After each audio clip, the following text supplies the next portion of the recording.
Okay, so it'll take a few minutes for people to come in. I don't have as many followers as you do. Well, see, I stream on so many different. I know DLive, Periscope, Twitch. I know. Yes, and then you're streaming on where are we streaming at? So I have YouTube and Twitch and Periscope. Okay, great. And see, I can also okay. The nose knows.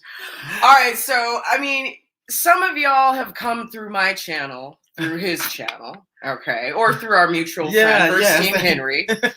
I'm gonna tell you why I love this guy, and then we're just gonna talk a little shit, and then we're actually gonna drive around Atlanta just a little bit. Yeah, and I got a camera holder in there too, so like that. So. Okay. Is this my what? No, this is my bestie. Are you kidding me? I don't know, like no bitch. What the hell is this? Okay, so Lucky Sports here, so he knows exactly who I am. I gotta I'll put in the chat over here to let them know that we're live on your channel here. Okay. Yes. All right, guys. So while he's doing that, I want to tell you guys what this man means to me. Okay. So I think I started following his videos probably 2.5 years ago. And I found him around the same time I started getting into Jericho, started getting into Truth or Talk. This guy has kept me from like going off the deep end in San Francisco for years. So I used to listen to him every single morning on the train to work for a long time.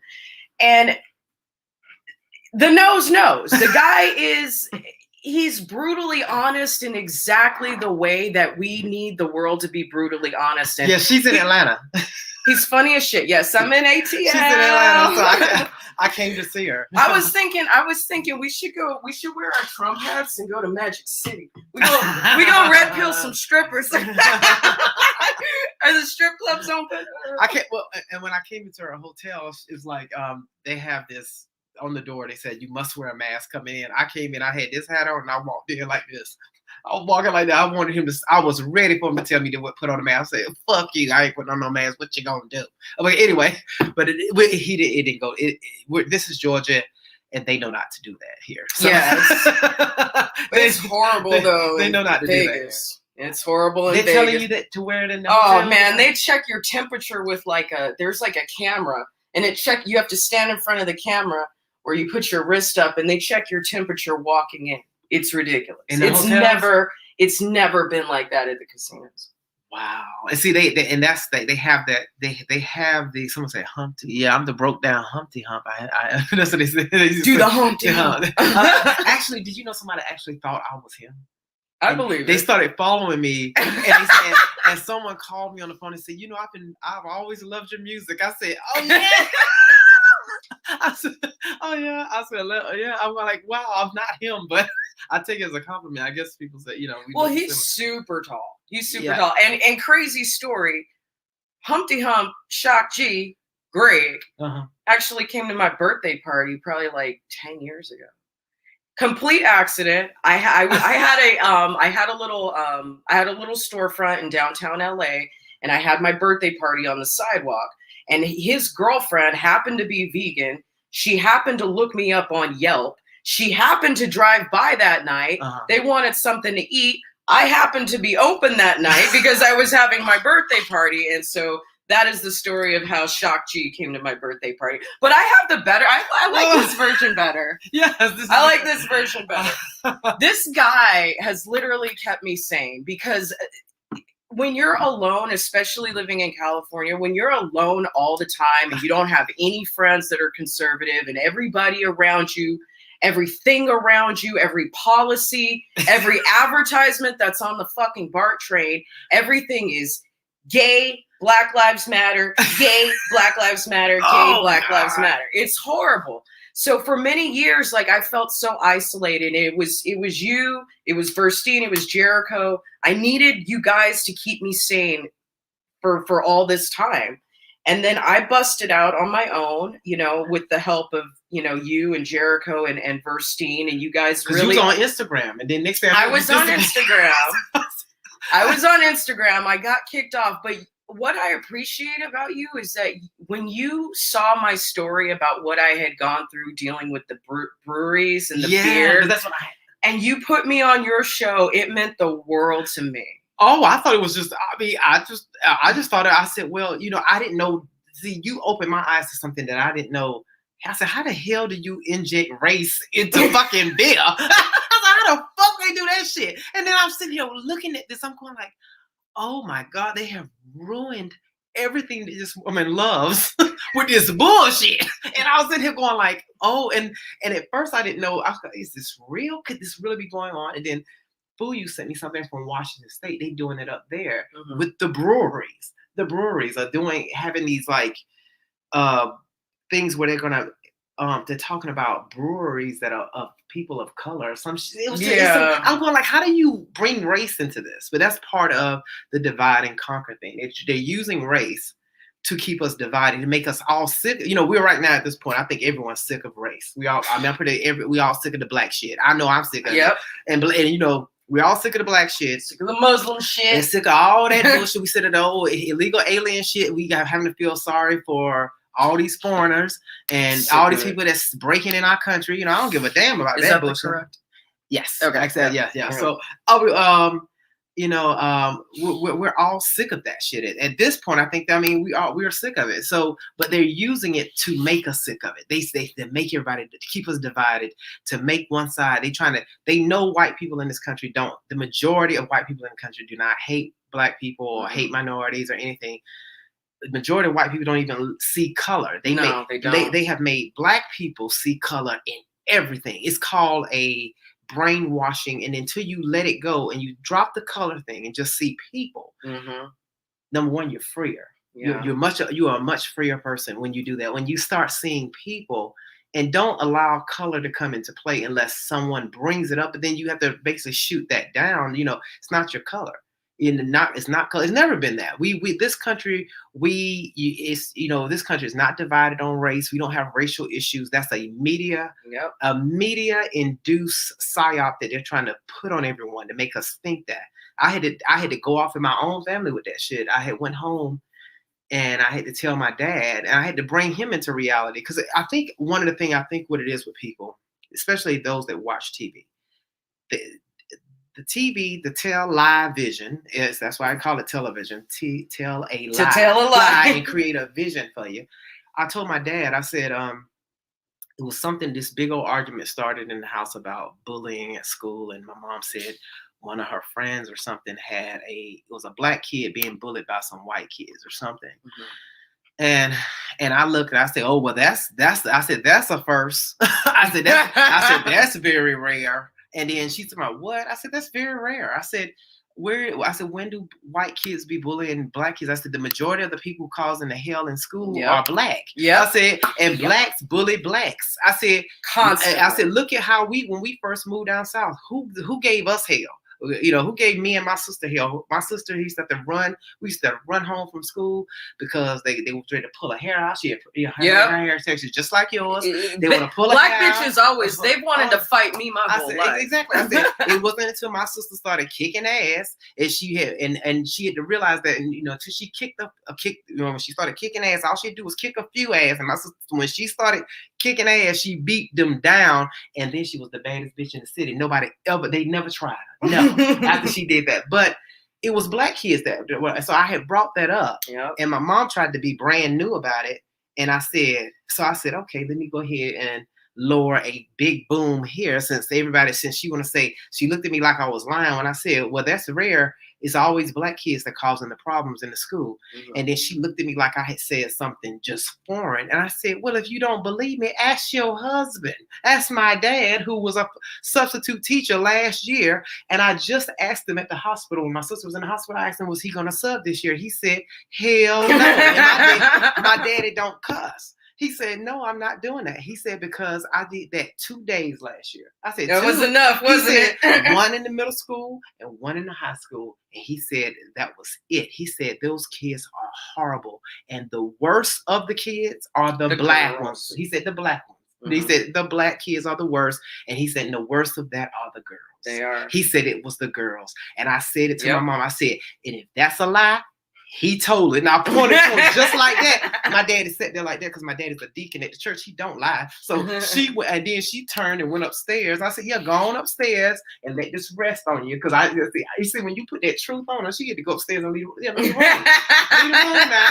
Go on upstairs. Let it marinate. Let that marinate. 'Cause, you know, it's like, you know, I mean, but see, you went, I had thought you were doing videos all alone.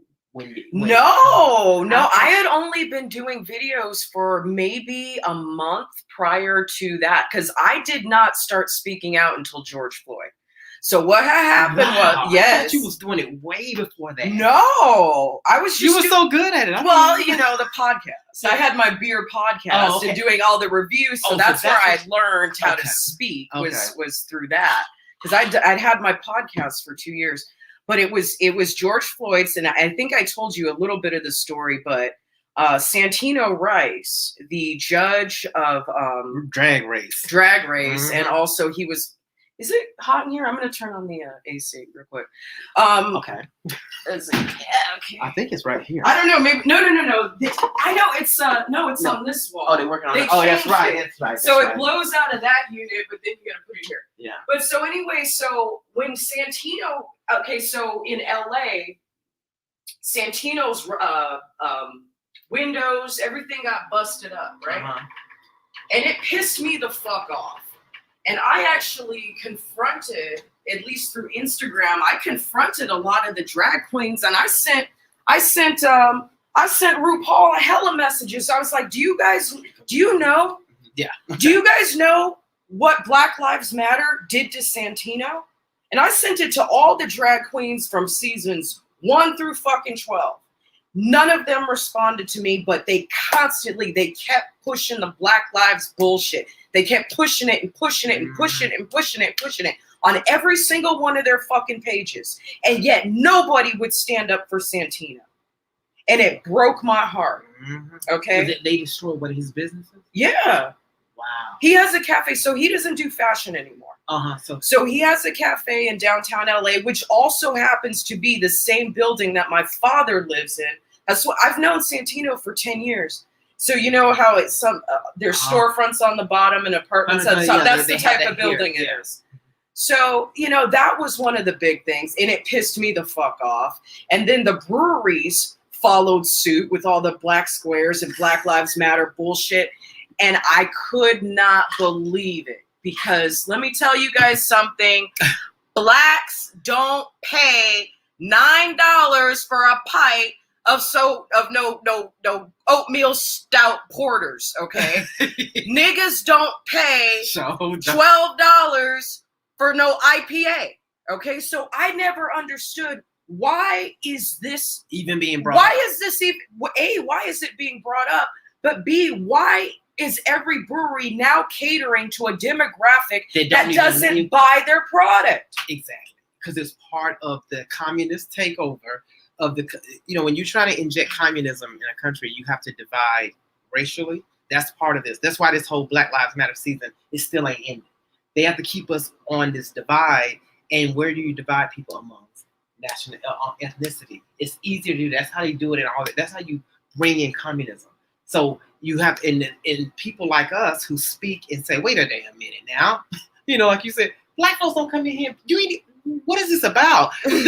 When I go to these events, it's all crackers there. It ain't nothing but a bunch of crackers, you know. And the thing is, and it's okay. That's just what it is. It's always been that because black folks ain't going out to spend. Hey, Endora, like that. They're not going out there to spend. They're not spending. It's like $12 a beer. You know, I don't know nothing about it. It ain't fucking $2 a can. You know, it's an expensive product. You know, craft beer is an expensive product, and you know.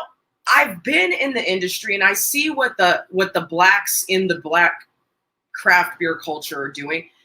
Yeah, it's awesome. Yeah, we're black and we drink craft beer too. How large is the black craft beer culture? It's so small. Okay, it's so niche. So it doesn't. None of them own breweries. So they don't. Most of them don't even work in breweries. Most of them don't even work in hospitality. So what are they complaining about? Well, how is there a black craft beer portion? How is that even a sector? Does it even matter? Yeah, I mean, they don't even. So it doesn't really exist. This is something basically just.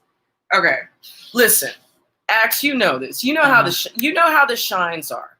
The shines constantly need a way to stay relevant. Am I right or am I wrong? Okay. Yes. They want to be insert themselves into every little thing and separate themselves to off say, hey, look, we need representation in this industry. Well, listen, the same fucking complaints that they've been making in the restaurant industry is the same complaints that they make in the craft beer industry. And what I've found is that most of them, like I said, they don't own any beer. They don't even know how to make beer. They're not servers. They're not even bartenders. So what are you coming to the white man bitching about representation when you don't contribute anything? You're not even present. You're not even there. Thank you. Okay, so basically what this is, you guys, now I figured it out. It's almost like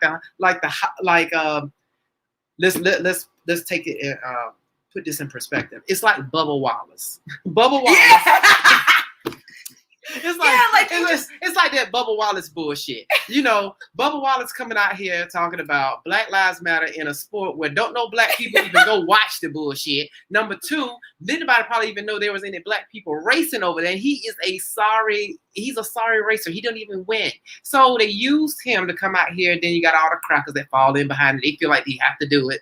Virtue signaling. So you have an industry bringing up something that doesn't exist because you got one minority in the fucking thing. So we got to stop, and cater to his insecurities, basically. Mm-hmm. And then that's what the brewery, so basically you understand it's all fake. Mm-hmm. And so really we shouldn't get twisted about it. We basically should need to, like you pointed it out, but laugh at it and say, because what you point out, you said, wait a minute, these niggas ain't even spending no money over here. You know, y'all don't even spend no money. Just like I said this too. I said this when it came to the NFL. I said, now I don't know what's going on with the Colin Kaepernick shit and him out here and all this stuff and black folks acting like, I said, wait a minute. Yes, black people dominate in sports as far as the NFL. There's a majority of the players are black. Okay. But when you look into that ticket stand, them crackers. Okay. The percentage of blacks that even buy tickets, I heard was like less than 1%. So I believe it. So why in the hell did the NFL stop and say, wait a minute, and piss off? Why would they piss off the people who are buying the tickets, the people who are buying the box seats, right? With this race shit. So you have it's all fake. It's all fake, and it's done for division. And they're doing it, and they're trying to in the way and that's the way you help communism come into a society is by dividing us over the bullshit. Point it out like you did, and just say, you know, the people that are this little small group of people that are complaining about representation, they don't add not even a percentage point of revenue to the craft beer industry. So it's like same with NASCAR. So NASCAR did most niggas even know who Bubba Wallace was? I didn't know who he was. I didn't know he was. I never heard of the bitch until I looked at him, and then I kept watching. You know, I had to turn on my gator for a minute. And I kept watching him, and I said, something ain't right here. Is he giving me alphabet soup? And I'm gonna tell you right there, I'm standing on it. That's an alphabet soup. I know alphabet soups when I see one. They all over the place. He's an alphabet. I was sitting there watching him, and when he said that about his mama, and went down, I said, "Oh, a mama. That's it. A bitch." I said, "Okay, alphabet soup, alphabet." Now, and you know he ain't driving no more. He's not even racing anymore. But and the thing is because he wasn't good in the first place. It was all a show. So we have to look at everything that we're seeing. That's why I mean, and trust me, I can't stand it with the gays. The gays are the same way, especially the white gays. The sissies, they have taken it to I have seen so many white gays with Black Lives Matter on their profile, and I'm sitting here looking at that shit, going like, "Are you trying to get some dick?" Yeah, I'm going like, that has something to do with it. That has a lot to do with it. That's same what these bitches out here doing. It's all the same. And I'm going like, these motherfuckers don't give a fuck about no Black Lives Matter. This is virtue signaling all day long, and they have pushed this, and it's something good. They feel like they're on the side of being like they're catering to the side of the victim class of blacks, which that's getting smaller and smaller. But it's going to always be that sector that's going to still be there. The permanent victims, the perpetual victims, just like the gays.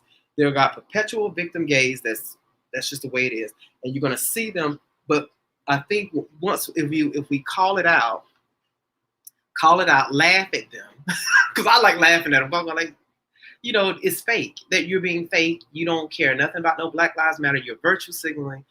If Black Lives Matter, first Black Lives Matter gotta matter to Black people. And that just don't matter. No. So it just don't. I mean, we have to be honest about it. If it mattered, Black on Black crime wouldn't be what it is, and it's gonna always be that.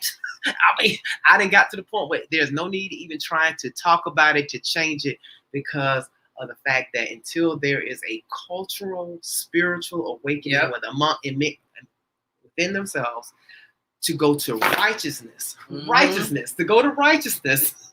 To be righteous instead of living a lie, right, and telling lies, it's gonna always be the same. That's why I don't do the Black talk no more. I don't even fall for any of the what they need and what has happened in the past and civil rights this and we need to be represented here. They got so much house cleaning they have to do amongst themselves in their communities that until that's done, everything you see with them now is nothing but noise. And it's almost like a preschool kid having a temper tantrum. It's like watching preschool kids have a temper tantrum. I'm going like, okay, you mad today. My niece, who is 26, she told me, she said, I don't understand. Well, how do people be mad every day? How you mad about something every day? See, don't you get tired of that? She said, and I have to say, when I came out, when I had my conservative outgoing coming out, I had to look at myself too, because I realized I used to be that like me angry too. woman. You know what I mean? I used to think like that shit. And it's because, we were talking about like going, my public school education, but it's in like California. when you're totally, and this is a lot of things, you're taught that everything that's bad comes from the outside, and that the only way to fix it is to go to the outside. Well, as a Buddhist, as someone who understands, I studied Buddhism. Yeah, no wonder why we. Yeah, I read that. I was going through something one time. I read a book on it was an introduction to Buddhism, and I started understanding the concepts of it. And I do understand, they're very simple concepts. The pain comes from the inside, but the healing comes from the inside too. And until we can teach the Black race and the Muslims and the Mexicans and the gays, until we can teach them all of that and help them understand that it is all internal. There is nothing external. Everything is internal. Yeah. And that's what I guess psychologically I'm trying to do with my channel. You know what I mean? Is to get people to understand that personal responsibility, that what we call it, the personal revolution in our lives, human revolution. It starts from the inside.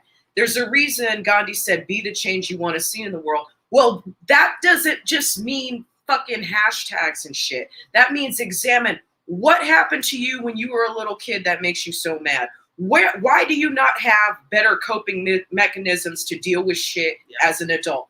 Why are you unable to self-soothe without going out into the world and destroying everything? Does that make you feel better to burn shit down, to smash windows? What is wrong with you that you can't figure it out yourself? And I want to tell you a story, Axe. This is something that I don't talk about a lot about because I feel guilty as shit about it.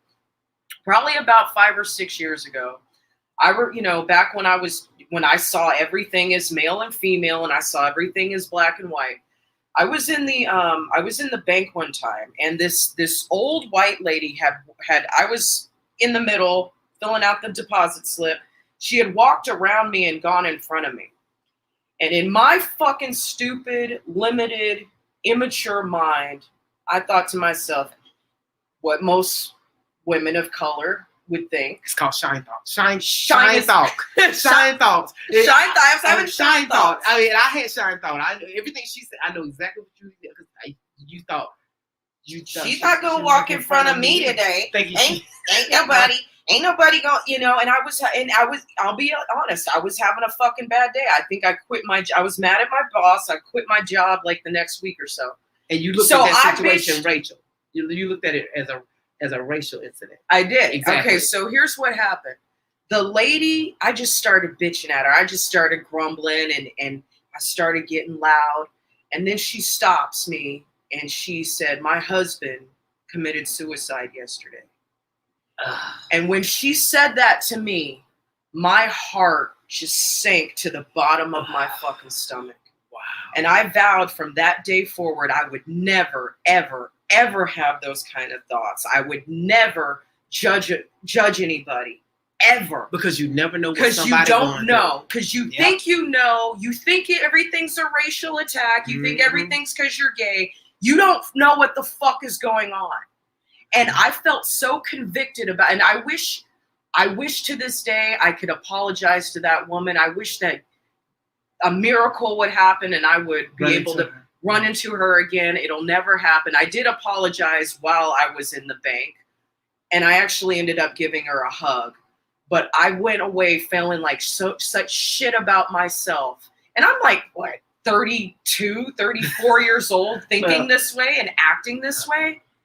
And at that age, it was just like, damn, I don't ever want to feel that again. And that was probably one of the beginnings of my red pill moments. And obviously, and the growth out of that shineism. Because I think, the thing about being a shine, when I talk about shines like that, and if you want to know what shine is someone that's race obsessed and they look at the world through a colored lens on everything. Everything is about color. If the wind blows, it's because you're black. It's because you're black. And shine doesn't fall on just race, it falls on sexual orientation too. Like the fags, they say I call them the super sissies. Super sissies. They live their life. Everything's gay. Everything's about being gay. I don't know who could live in a world because the world is not gay. They can't walk out of their house. In San Francisco, they can't walk out of their house without a rainbow on. And I'm going like, at that point, it's like, okay, and speaking of that, like, but the thing is, we live in a great country. And this is why I look at all the sissies that are grumbling, that want to grumble now, and bitch. I call them bitch and complain sissies. Who, all of us, everybody within the sound of this podcast, live stream, ignore the gays, ignore them.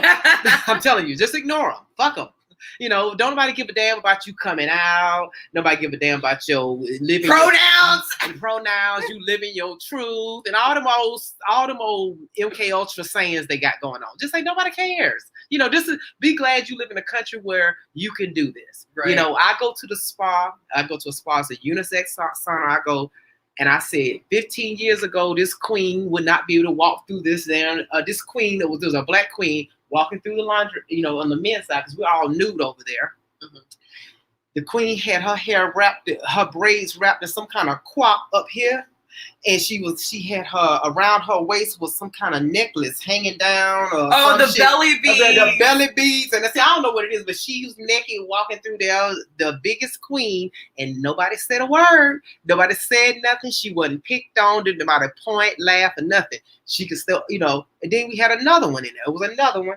He was big. He was a big man. It looked like he had breasts, but I don't know if he was plus size. Plus size with like breasts, and he had long hair, and he kind of looked androgynous. So in a way, you kind of could walk in and think, "Oh, this person on the wrong side." But he was so big, he was like, I was going, "Damn!" But you could tell it was an alphabet. But this alphabet was back here with the men, and nobody said nothing to him. So what my point is, you can be gay, you can be whatever the hell you want to be. You can look as freaky as you want to freak, and you can do that here. No one says anything. So what are you bitching about? But they want everybody to accept it. And then if someone laughs at it, that's supposed to be like a crime. They want it to make it out to be like, no, that's going to happen. If you looking like a fool. If you have purple hair, people are going to point. Yeah. If you out here, I said it the other night. If you bounce and shit. If you a big damn Sasquatch looking thing with a big ass, we got stubble all out here, and you going out here and stubble and eyeliner, and you out here telling people that you a woman. People looking at no, you ain't. And we're not gonna pass a law to make people say that, even though we see it's not, and that's just not gonna happen here. But that's what you have. You got these super sissies out here that think everything is about whatever cause they got going on. Everybody's supposed to accept what they do and be down with what they do. That's just not going to happen. And and it's the same way with so you have shines that are black, you have shines that are gay. It's shine, and they're all shining. But if we start taking on, I always say this to heterosexual people, if these heterosexuals, because the thing is, the reason why these gays have been activated to do what they do is because of Obama. Yeah, I know. Yeah. The reason why they have activated the super sissies to thinking they have to be catered to is because of 8 years of Obama giving all that pageantry to the gay community. It was, and I'm going like, to me, when you think about it, you say, damn, y'all lucky. You got 8 years of pageantry. Nobody else in this country has ever gotten that, and y'all haven't fought in one war. Nope. You hadn't did shit. Y'all did was suck a dick. And I'm sitting there going like, you're sitting up here. It's all it is, sucking dick and eating pussy. That's what they do. It's like, well, and y'all supposed to be held up as special, have a flag, and then someone had the audacity to say that flag need to be flown at the UN, and I'm going like, no, it don't.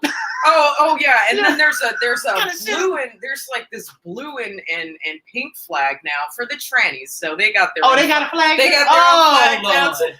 See, they're making up shit. Let me tell you, but here's what I want everyone to understand. It's not like it was when we were kids. Like, and even when we were kids, the worst that would happen was that maybe somebody would make fun of you, but everybody got made fun. I got made fun of having bad skin, being fat, being skinny, being short. Everybody got made fun of. Okay, Matthew Shepard. And it made you stronger. Matthew Shepard, horrible thing that happened to him in the 90s. They're very bad. But even back then, it was never about bow down to the gays. It was about back then when we were kids. Okay, Axe. Mm-hmm.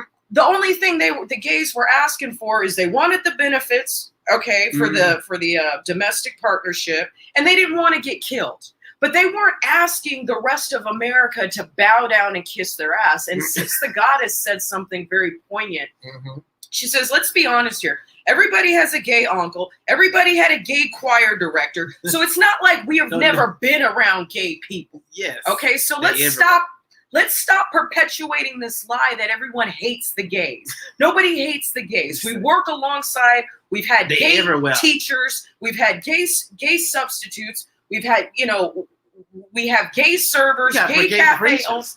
We have gay everything. There's a gay version of everything. But the problem is that it went from acceptance to celebrations. You see, back when we were kids, the gays they just wanted to be accepted. And left alone. But now it's like, let me swing my dick in your face. Let me walk around in my chaps. Let me walk around, like you said, with stubble and eyeliner looking crazy, and then kiss everybody in public. And then if you don't want to explain that to your kids, you're the bad guy. Yeah. There was a time, I'm sure you remember this too, especially at family gatherings. Even if you had that lesbian aunt or that gay uncle, and they brought their partner, we said, that's your friend. Okay, fine. And we left but you didn't show up with a rainbow shirt to Thanksgiving. Yeah. You showed up respectful because you understood that your family members don't necessarily want to explain it to the kids yet. Exactly. It ain't time. It's not age appropriate. It's not age appropriate. You act accordingly. It's like, okay, I'll tell you this, what happened. I was kind of shocked that this happened, but it was organic. The last time our family, we all got together was on New Year's Eve, and that was it's the first time I ever brought in the New Year with my family, and I think ever as an adult. And we were all there. My partner was there with me. What's up, Kyle? And we were all there. Fine ass Kyle. And we all counted down at midnight, and then and everybody who was everybody in my family, everyone in my family, we all have either married or have a partner. That's the lucky thing about, like I said, my parents, we basically grew up raised conservative, but they vote Democrat. But we all had partners. All my brothers and sisters were there. We all had either they were married or had a partner, So we were all there, and we counted down, and then everybody kissed their partner. And me and Kyle just organically just kissed each other, and that was it. And even though there were kids in there, I don't think the kids even noticed it. They didn't see it. It was something that, and it wasn't like everybody was up there tongue kissing. It was just like a general kiss, a hug and a kiss, and that's what we did. Then we started hugging everybody else. So it was all mixed in. You know what I mean? So even though there were children there, but the children were basically, children are always doing what they're doing. So we didn't make a big deal out of it. It wasn't nothing knowledge to it. Colin, I remember us doing this, and after it happened, I was going like, wow, I can't believe we did that in front of my family. And it was not like it was something that we had to explain, excuse, or even talk about. It was like nobody noticed it. Nobody, I don't think, and the children didn't notice it. So, and I want to break that up to say that, you have gay people can be in heterosexual environments. Yeah. It's all about you don't make it about your gayness. It ain't about gay. It's like, just don't show up in chaps. Yeah, it's like, it's just like, we come in like be respectful. The younger kids that are there in my family, I have to say, they look at Kyle as my friend, as a friend. That's all they see is two men that, oh, this is friend. That's all they don't know nothing about sex. So how would they know anything about sexual? Why would you bring sexuality or sex in there when the kids don't even understand sex? No. They haven't gotten to that age of where they know something about people having sex or being intimate. So they look at, this is his friend. They don't even look at, this is a white dude. They don't look at that. They don't see kids. They just want to play and they want to play, and we play with all the kids. They looked at Kyle. They called Kyle Uncle Kyle. They called him that, and we all played with the kids. So it was like it was always that. So it's like, and I'm only saying that's where you see now there's a evil sector. I would say an evil sector of these gay people that are trying to inject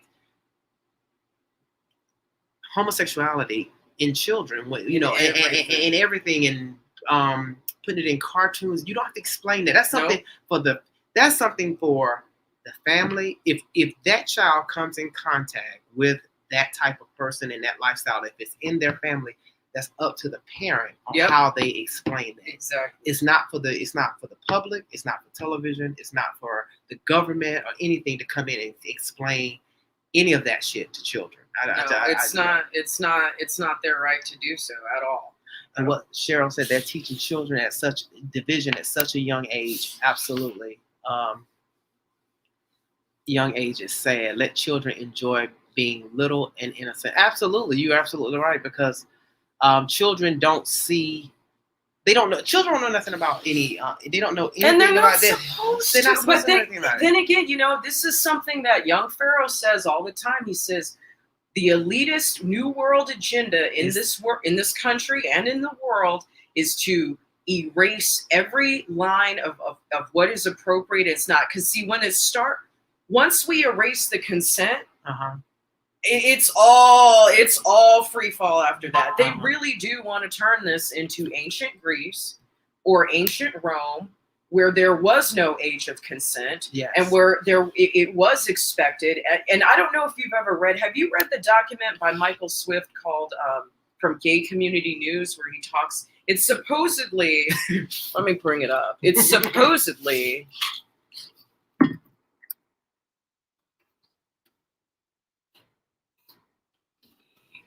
sorry guys, you guys are gonna have to hold back. I've talked about this a long time ago. And they said, and this is what's concerning to me, they said that this was just a document that Christians used against the gay. And when I was a kid, they had talked about, I remember watching Pastor Hagee on TV and talking about the gay agenda, and I never believed it. But then I read this document that was supposedly a, what do you call it, a satire.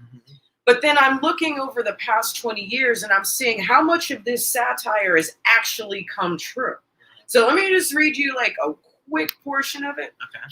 Endora, is that your girl? Yes. Okay. All right.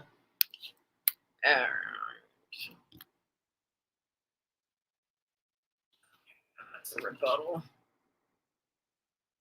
Yeah, the Homosexual Manifesto. 1987. But this was actually written in 1977. It was just published in 1987. So, we have things in here like that say this is Michael Swift. So this is somebody who wrote for a magazine in the late 80s.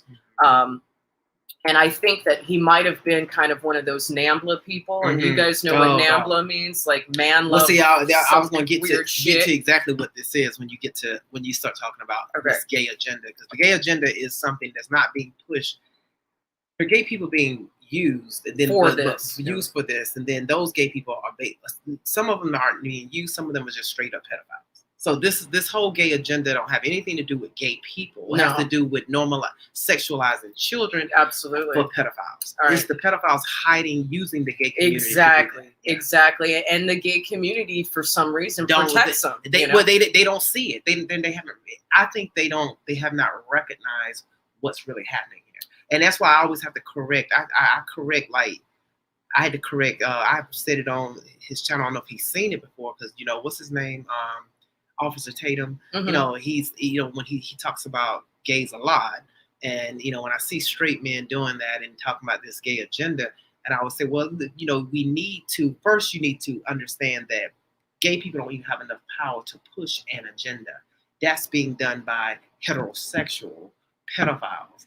Understand where this is coming from. This is coming from the people who like to rape children. The reason why homosexuality has been demonized in the church, and see, and this is where the other breakdown at. They use the church and Christianity and make gays think that's your enemy. You see, however, that's not the church is not battling. It's not, they create that division. That's another part to create division to make you think. That's why I can love Christ and love God and love Christians, and then you have a gay person. Well, Christians hate gays. No, they don't. They don't. And that keeps gays so separate, isolated from getting salvation and support and kindness and the things that they need in their life. So I mean, you're right. It's a double-edged sword because of what. And I have to break this down to people and say, what makes till this day we still don't know if you're born gay or whatever. But what I do know this: sexual assault, children that are victims of sexual assault prior to puberty, that creates lesbians and gays. Yep. Okay, so if that child was raped at an early age by someone who's supposed to be heterosexual, a pedophile, that's what create gay people. That child, I was raped at five, so and I remembered it. I can remember the day it happened, how it happened, and what, so that creates gay people. And a lot, I can say this, 95% of the men I know that are gay had something happen to them at a young age. And you know what? I was molested by a girl who was older than me when I was 5 years old too. So it was very natural for me to grow up being bisexual. Now, I'm abstinent now, so I'm not sleeping with anybody, but I just wish the gay community would at least acknowledge it and make sure that if people feel like they're gay, at least it's not because of trauma, or if it is because of trauma, to make sure that they're getting help for trauma. But I wanted to just read a little part of this manifesto here, because I don't know if everyone's heard it. I read the whole thing back when I started my videos, but it's old. Anyway, So Michael Swift says, "We shall sodomize your sons, emblems of your feeble masculinity, of your shallow dreams and vulgar lies. We shall seduce them in your schools, your dormitories, your gymnasiums, your locker rooms, in your sports arenas, in your seminaries, in your youth groups, in your movie theater bathrooms, in your army bunkhouses, in your truck stops, in your mail clubs, in your houses of Congress, wherever men are with men together. Your sons shall be our minions and do our bidding. They will be recast in our image, and they will come to crave and adore us." Scary shit, right? Here's where this involves women, and this is something that's very concerning, should be concerning to all women. Women, you cry for freedom. You say that you are no longer satisfied with men. They make you unhappy. We, connoisseurs of the masculine face, the masculine physique, shall take your men from you then. We will amuse them. We will instruct them. We will embrace them when they weep. Women, you say you wish to live with each other instead of men, then go and be with each other. We shall give your men pleasures they have never known, because we are foremost men too, and only one man knows how to truly please another man. Only one man can understand the depth and feeling and the mind and body of another man. So when I mean, let's just look at Black Lives Matter within that. Who's that name? That person? This is Michael Swift. Swift. Okay, so this is actually a pretty long document. Yeah, that's a pedophile. That is the words of a pedophile. That has nothing to do with gay. He's using gay as a masquerade of his pedophilia. Right. That's what this is about. Right. You know, we will rape your. He basically saying we will fuck your sons and do this. This has to do with pedophilia. So you have to look at it for what it's truly about. This has nothing to do with gay. This has to do with pedophilia. Right. And see, let's look at let's look at what he wrote about the family. The family unit, spawning ground of lies, betrayal, mediocrity, hypocrisy, and violence, will be abolished. What did Black Lives Matter say? Destroy the family. Okay. The family unit, which only dampens the imagination and curbs free will, must be eliminated. Perfect boys will be conceived and grown in the genetic laboratory. They will be bonded together in communal setting under the control and instruction of homosexual savants. Now, again, this was written a couple of decades ago, and all the gays said that this was just Christians attacking the gays and blah, blah, blah, blah, blah. But when you read this document, how much of that has come to pass? You know, let's look at the feminist movement. The feminist movement is driving good men out of our lives. The feminist movement is driving men to get so sick of us that they don't want to get married and they would rather just watch porn or be on Tinder the rest of their lives. It's creating so much shit. Created MGTOW. It created MGTOW. Created MGTOW and SYSBM, which I support both those groups. And when I first found out about those groups, I said, what is this? I said, what is MGTOW? And I looked in it and I started watching the videos of these MGTOW. And then you have people who oppose MGTOW. And they say those dudes are ugly dudes who can't get none. And that's when they're angry. And they, but no, feminism and all this is pushing men away from, because feminism breaks down, is a breakdown of family. It's a breakdown of traditionalism.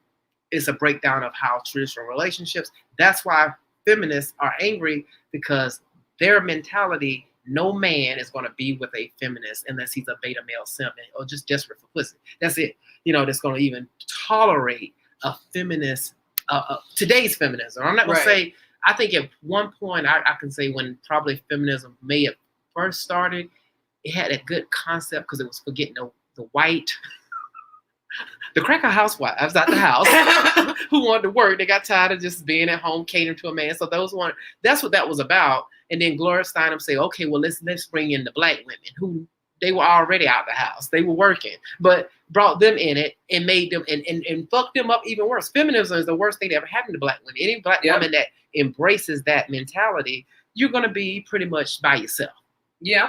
Or a lesbian. So, but keep in mind, all these things are done to do one thing, to break down the traditional family, which once you break down the traditional family, once you blur the lines of gender, and I'm going to play this. It's a fact you brought it. I'm glad you were. I'm going to play the Kenites who own all this. Who when I say Kenites, I'm talking about the people who own the networks, the TV, every part of this who are pushing this. That's who's pushing this. This ain't got nothing to do with a group of people.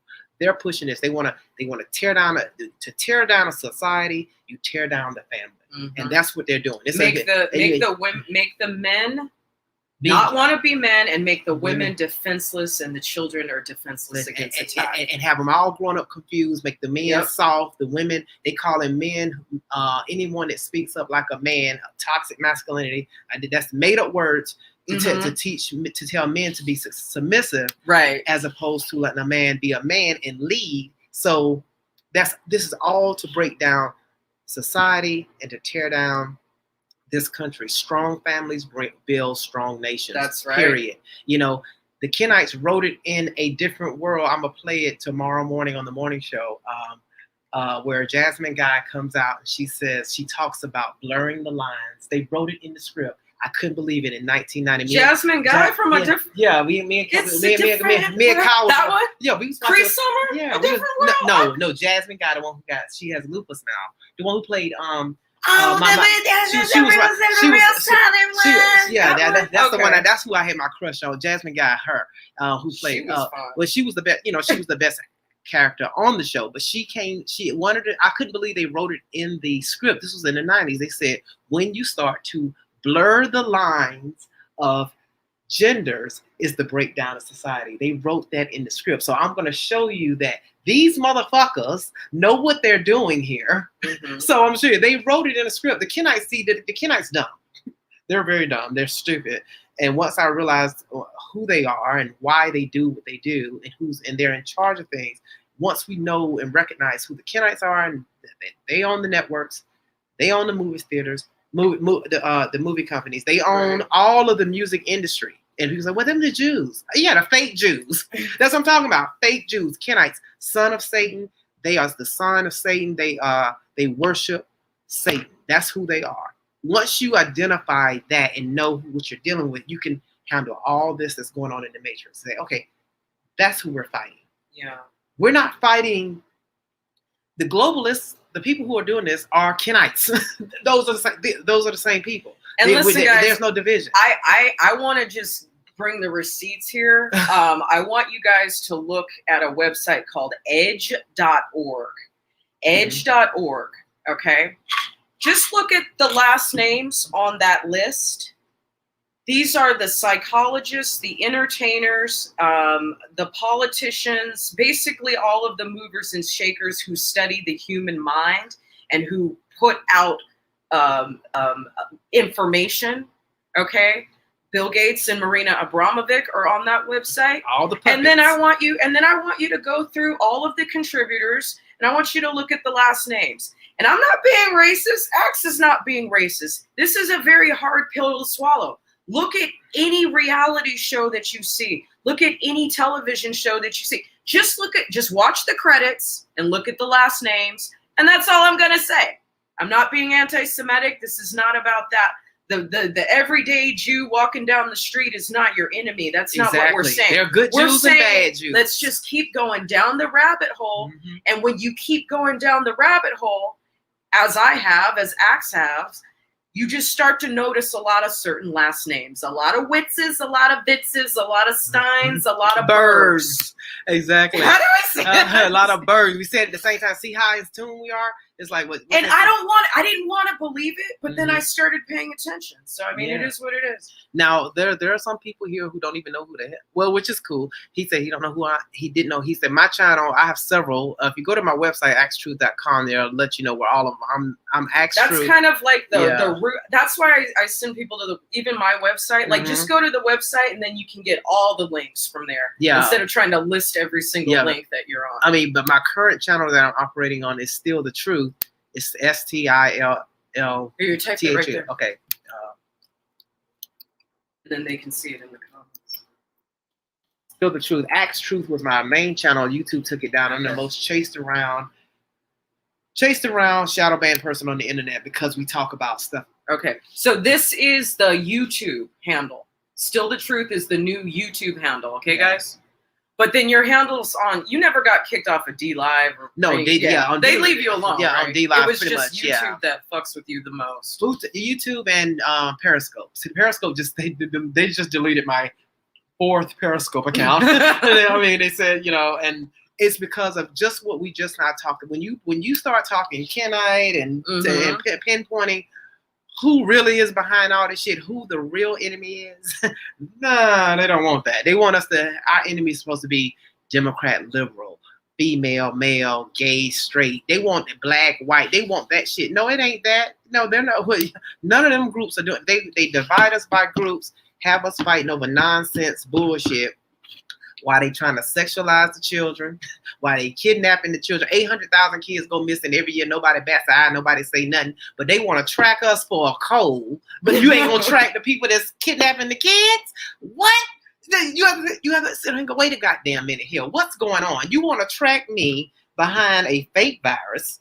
I'm gonna say it again. The fake virus. They have weaponized information and weaponize just regular life, and the people say, well, what you mean regular life? Okay, 70. The average age of the person who have died from this so-called COVID is 78. The average age of death in this country is what? 78. Okay, what? So all we did was count deaths since January, and they just put it up on the screen and scared everybody with it. Which I'm going like, nobody's dying out of order. People are dying this natural selection that's going on. So they set up here and they're utilizing that, scaring folks, distracting you while they're still doing this, and then they're scaring you so bad to where you are actually thinking, well, I'm gonna get the vaccine. I don't care if they track me. We got a serious virus going on. No, we don't. It's a 99.97% survival rate. Why they need to be tracking you for this? You're gonna volunteer yourself to be tracked when 800,000 kids go missing every day, right? Every year. Yeah, Every year. Go track them. We can't track that. Why don't you track some baby daddies too? You can't track these people. Yeah, these baby daddies who ain't paying their child track support. them. You can't track these illegal aliens, but you want to attract me over over the cold. And see, once you bring that into make people think about, wait a minute, look at this psychological operation that's going on right here. And look where they got your mind at. Thinking, oh, I'm scared. Oh, I need help. No, I'm not scared. I need you to stop these people from snatching up these kids. That's what I want. Yeah. I want that to stop happening. How in the fuck is 800,000 kids going missing in this country with the technology we got out here right now? We got cameras everywhere. Yep. You telling me we don't know who's snatching up these kids? Why we don't know who's snatching up these kids? Because the people who own the media, own the corporations, it's a big operation, and they're all in on it. They're all in on trafficking these kids. The corporations too. They're doing it. These kids have to be kidnapped. They have to be groomed, housed, fed. They have to be traveled. They have to move these kids. How are they moving these kids around here and nobody noticing it? How? So fucking. How? If you sit up here and you think about it, you go, wait a minute. This has to be coordinated with who? The government. Right. I'm gonna say it again. The government, the CIA, and the FBI. They in on it too. So they are. And until we come to that realization and understand, okay, wait a minute. That's why we're living in this time period of the Great Awakening. We all have to wake up to what's really going on. People like myself and her who just speak this truth like that. This is the reason why they shut us down, get you off, because we bring you into a mindset of thinking on what really is going on. Why are they distracting you? Why they keep bringing up these issues, and why they have us out here now arguing over who's going to be president? And we all know Trump going to be president. We all know this. If you think about it, if the greatest secret that the elites are trying to cover is the child trafficking and the sacrifice, they will. I mean, look what they will do to the world to keep that fucking secret. Yes, there you go. They will give us COVID. They will bring us communism. They will lock us down. They will do anything and everything to prevent us from seeing that what they're doing is happening right under our noses. They're trying to bring back ancient Rome and ancient Grecian lifestyle. Okay, and my dad is Greek, so they want Babylon. They want full Babylon. And here we are fucking arguing over microaggressions. Yeah. Are you kidding me? See? You see how the game go? They got you. They got you with this bullshit. I'm sitting there going like, no. When you leave the matrix, you leave it. You can see it for what it is, and you can call it out and let people know. Everything you see right now is fake shit. They're doing it to divide us. We have to come together because it's more of us. It's way more of us than there are them, and we can take them down like that, baby. Right. Even without a gun. It's more of us. They're going to have to, so, that's what it is. And they hate people like us. They hate us. They said, no, we got to cut them off. We got to get them off the internet. They're going to shut down the internet pretty soon anyway. I know. So y'all get ready for that. There's going to be aliens next. They get ready. And you know what? They would send UFOs down here just to distract us from their fucking adrenochrome baby raping bullshit that they're doing. And Cool Kitty said, I heard this was going on 10 years ago, but I didn't want to believe it. Same here. I heard certain things. When you think about pedophiles, you think it's just that weird old man down the street. You never think of it in terms of being an actual industry. It's too mind-boggling to believe that this is an actual industry that is organized. And we see that from Jeffrey Epstein. We see that from the Masood. We see that there is an organized effort, like you said, between the FBI, between law enforcement, in some cases between parents. Mhm. We need to address all these fucking drug addicts that are giving their kids away too. That's a problem. We see that there's an organized effort on the internet where the kids are being sold. We see it on the dark web, and then they're given, you know, weird names and they're being sold right in front of our faces on Amazon. What's the other website? Wayfair. It's being sold on eBay. Y'all can go on eBay and look up some foolish shit, and you see it's overpriced, and it has a child's name or some kind of name to it. You know, they're not talking about, that's not the product. They're selling some other shit right in your face. Yeah, it's crazy. And see, child trafficking and pedophilia is the unifier. See, that's that's a unifier for all of us, because that's a unifier. It's more sane people. You can get anyone on the other side of the aisle, anyone who disagrees with you politically. You can sit up and say, "Well, do you agree with raping kids?" Ask them that. You believe in raping kids? And they're gonna say, "Hell no, I don't believe in that." So okay, we on the same page here. See, it's easy to get someone on the same side. It's not conspiracy when 800 is they love to call you discount you as conspiracy theorists, but when you say, well, Google this, then since you love Google so much, how many kids go missing every year in America alone? 800,000. In the world is 2 million or something. Kids go missing. I'm talking about children. I ain't talking about adults. I'm talking about kids. With the technology we got out today, why the hell do you not hear people? Why? Okay, you mean to tell me they can put a counter on the screen every day telling you about everybody who died, but they can't put some of it in? Oh, we got a kid that missed today. A kid missing over here. A kid missing. We can't get that counter. We can't get a counter on the TV every day about all these kids going missing. What's happening? Because the people who own they're not even on the milk boxes anymore. Yeah, they took that off. No one even cares. Exactly. You two should do a podcast once a week called "Speak the Truth." I would have, like I said, on my show, I'm able to bring in interviews now, bring people in on a panel, and we have all that. And I invite anyone, Jenny, no, she always welcome. See, the thing is, I love Jenny. I mean, I didn't know she had been watching me as long as she did. Years. And I didn't know I helped her. Life. I just thought she was everything. I thought she was already out the matrix. She just wanted people out of the matrix. But I invite us all to start talking together and coming together, whether you are on the same page as we are right now. Eventually you will be, starting to, once you come, because once you leave the matrix, once you unplug from it, you don't go back. You just don't. You sit up and you go like, what? You'll be willing to accept the consequences of it. You will lose friends. And it's okay. You're going to lose a lot of people. Why would you want to be friends with someone that's in the matrix? No. Because that means you got to hold your tongue every time you go out?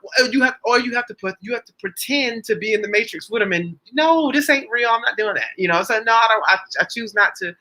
I'm not going to be angry about this shooting they didn't put on TV for us to. They put something on there to tug at your heartstrings, to get an emotional reaction out of you.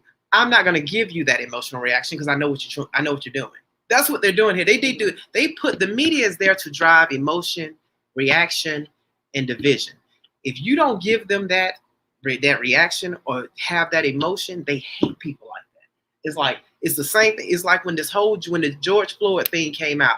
I think I probably was the first person to put openly on Facebook, "Fuck George Floyd." Yeah, you were. I said, you were. And I said, "Fuck him, Rayshard Brooks, fuck them all. I don't give a fuck, and fuck Breonna Taylor." I can say it just like that and look at someone straight in the face. I don't give a damn about that trap queen. Because I know what that is. I can give a damn about her. I'm not gonna sit up here and follow them like a mommy. Yeah. And just so you guys, a trap queen, or otherwise known as a mommy, is a professional girlfriend that a gang member will have just so he looks good on the government. Like he'll have a girl who's not in the life, but she's in the life, but she still has a 9-to-5 job. That's called a mommy. Or a trap queen. She's involved in the life. She's involved in it, but she look good on paper. She's allowing the shit to operate out of her house. Right. It's what's a yes, yep. It's all a production project, Mockingbird. It is. So if you know it's a production project of Mockingbird, don't give if the masses didn't react to their bullshit, that's why they hate independent people on the internet. They hate independent people who are in independent media is kicking the mainstream media's ass. That's why they have deleted all the Q accounts and pushed them off, because what Q was doing was waking people up to understanding the media is full of shit, it's fake, and they're trying to divide us, and it was waking people up to that. Anybody that's doing that, you are a enemy to the beast system, and the beast system is what's controlling us all. So I mean, and that's what it is. Once you let go of that beast system, leave the matrix, understand what they're trying to do to wake everybody else up. Say, wait a minute, we're all on the same boat. We're all on the same page. When they trying to inoculate us with a vaccine, that's all of us. They don't care if you're a Democrat, Republican, gay, straight, it's all of us. I'm not taking no vaccine. You taking a vaccine? Fuck no. I mean, under no circumstances.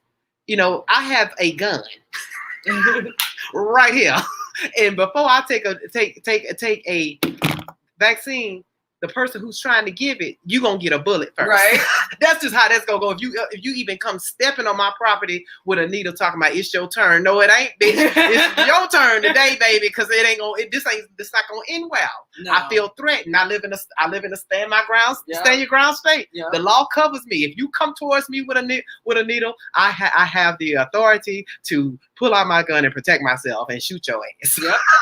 End of story. It's assault. You trying to assault me with a needle. It's a sharp object. I mean, that's got to hold up in some form. Exactly. I mean, you're not going to do that. But I mean, like if we can close on that, let's let that be the unifier, because the thing is, we're never going to break down anybody's mentality about how good Donald Trump is, what a good man he is, how good his children are, what good example. His children should be examples. Yes. They should be. I mean, when have you heard about no DUIs, cheating, or anything crazy with his kids? Why they ain't strung out? Yeah, why they ain't like out here doing crack and shit, and hanging at the strip clubs with the strippers and snorting cocaine off different people's asses and shit. Foot jobs. Weird shit. You don't hear about that with Trump's kids, but the thing is, there are some people in this country, and we talk about this all the time. They are so determined to maintain their TDS symptoms. They don't want to let go of the sickness. They don't want to open their eyes. Fine. Okay. But like Axe said, let the great unifier, as we go forward, because these next couple of months, we are entering a civil war. It's going to get harder. Let the unifier be, do you support raping kids? Because at this point, that is the house of cards is all built upon the pedophilia. It is. They make their money through the pedophilia. They extort world leaders and influencers through the pedophilia. Silicon Valley is all up in it. Okay. Exactly. God knows what's going on in China. Can you imagine how many of their kids probably go missing with all them damn people? You can't track shit. Yeah. You couldn't track shit for the ones living out in the rice paddies and shit. Okay. So we got that.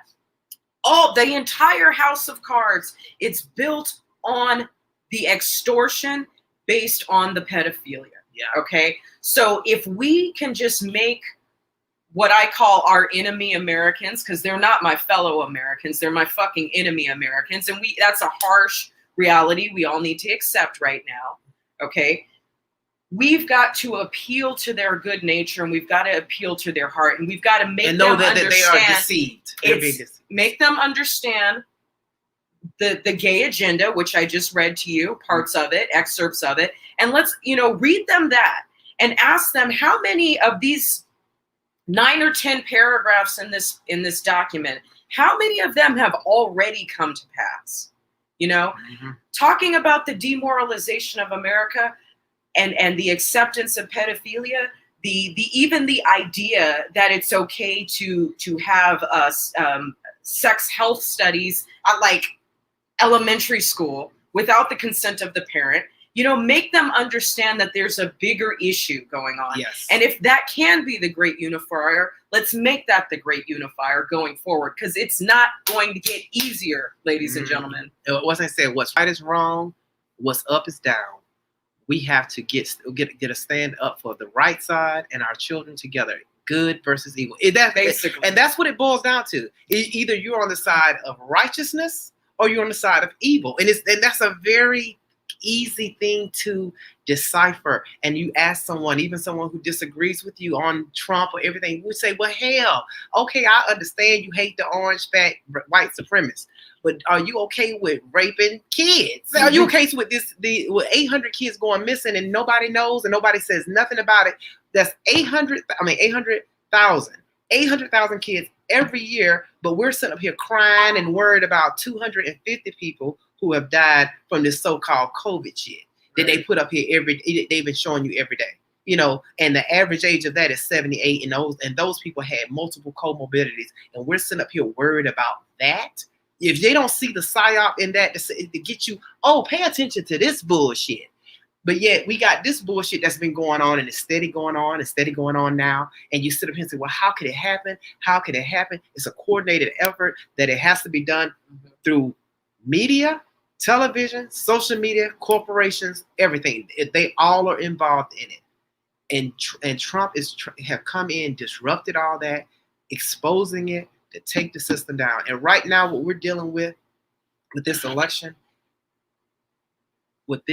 being rigged, and it's a monumental crime that has been committed among all Americans, no matter what side of the aisle you are, whether you believe in politics or not. It's an attack. It's a terrorist attack on this country because they are basically systematically trying to control us, control our government, push lies, take away our freedoms, all to protect the evildoers at the top that's out here raping these kids and making money off child trafficking and doing this and child sacrifice. People, when you start talking about the sacrifice and the devil and Satanism, that's the first thing people do. They run away and say, "Oh, you're a conspiracy theorist," and say, "Okay." I say, "Okay."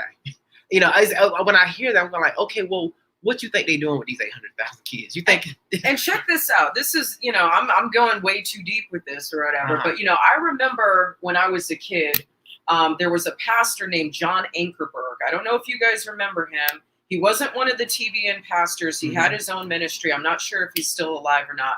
But I remember he did a series about all of the kids. And we're talking, these are 80s cartoons. He talked about Care Bears. He talked about Rainbow Bright. He talked about all these fantasy cartoons that we saw as a kid.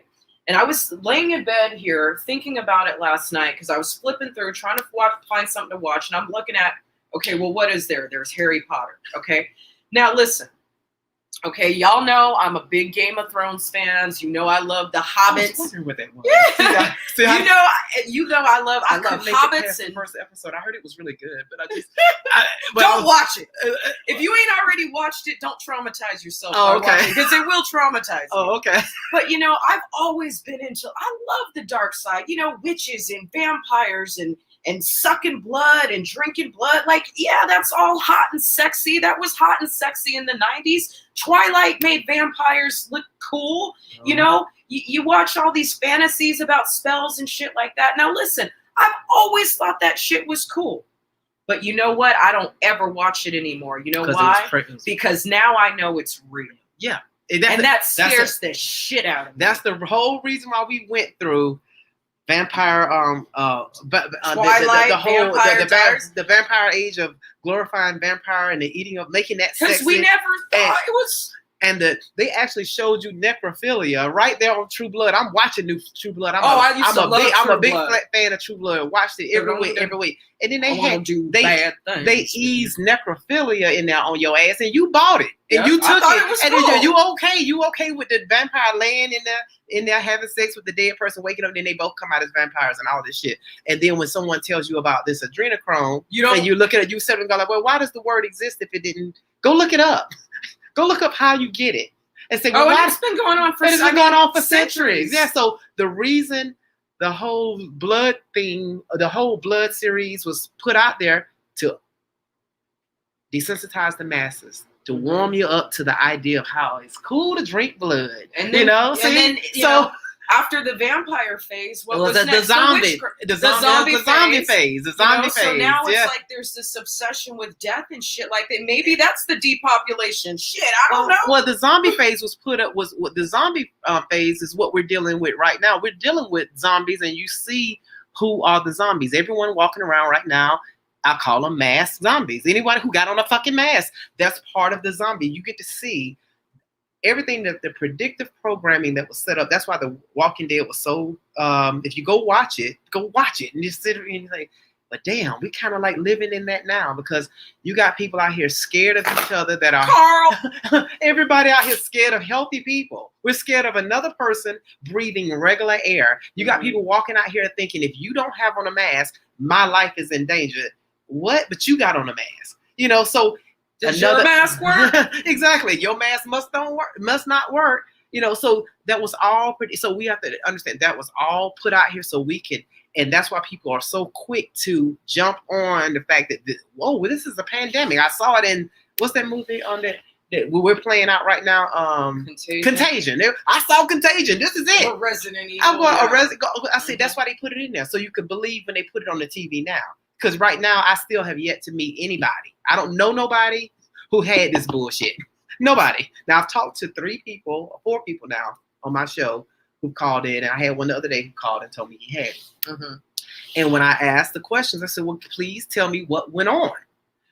And I want to hear some shit that don't go on in other things. Don't tell me I had a fever or cough. And he said, I kind of lost my sense of smell or taste. I'm sitting here going like, no, you saw that on TV. Mm-hmm. They told you that and you're adopting that because you had it. But I'm going like, okay. But when you're congested, you can't taste anything anyway. There you go. See, that's how.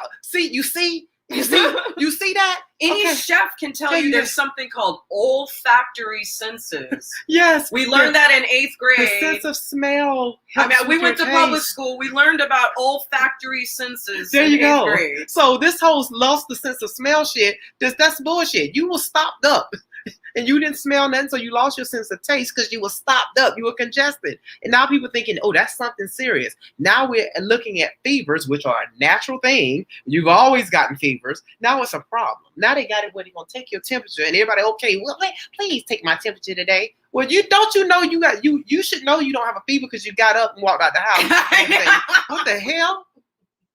So they got everybody zombified. That's what I'm saying. We're now zombies. So I always look at it. They have zombified the country with fear, and the only people out here that are de-zombieing people, if that's the word, is people like us. Stop being a zombie. Fevers are natural.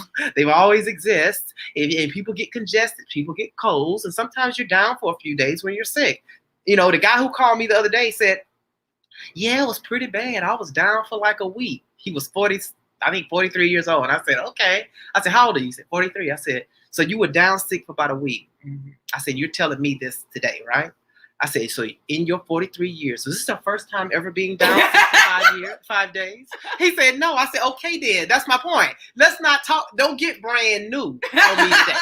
Let's all of a sudden, it's a thing. In 2020, if I'm down sick 5 days, it's something to call me on the phone and say, it's serious. No, it ain't. It ain't no serious when you had it back in 1996 when you were down sick for 2 weeks. Mm-hmm. See, sickness is sickness. People get sick. I don't give a damn. You could tell me tomorrow, 30 million Americans got it now. I don't give a fuck. I don't have it. I don't care. And nobody I know got it. So I don't give a damn. So we can keep it moving. If we take that and go, that's how you lead the matrix.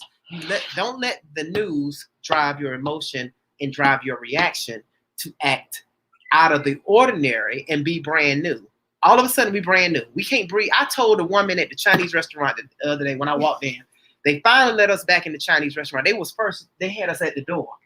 They had a piece of glass at the door set up, and she was shoving food out through this hole in the glass. And I'm sitting there going, we can't come in the Chinese restaurant to pick up the food. And I said, they ain't scared. So I ordered food the other night. I went over there to pick it up. And this is funny. I could walk in. Carl. Yeah, the left are the walkers. They are. They don't realize it. So I walk in. I said, okay. So I walk in.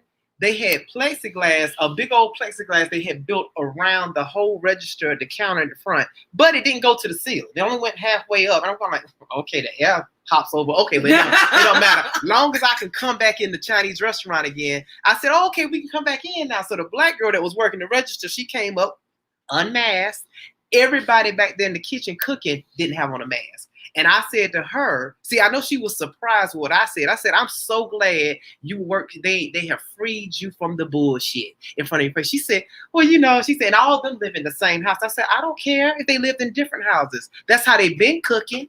I said, they've been cooking without a mask. Do y'all know as hot as the food has to be, ain't no diseases living in no food. Yeah.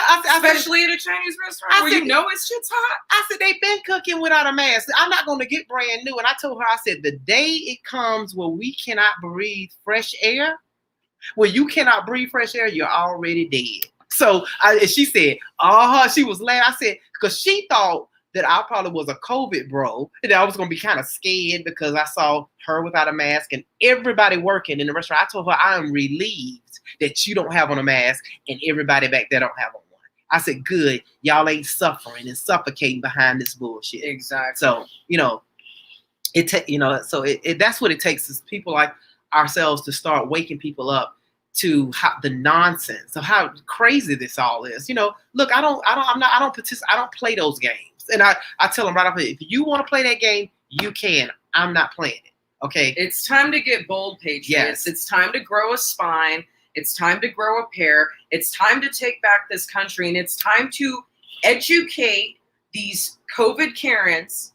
Okay. It's time to educate them. Okay. Mm-hmm. And do what Axe did. Continue to support businesses that aren't making their fucking either employees or their customers wear the damn mask. And I can tell you, I had to cook for about a month with a mask on before I lost my job earlier this year. It was awful.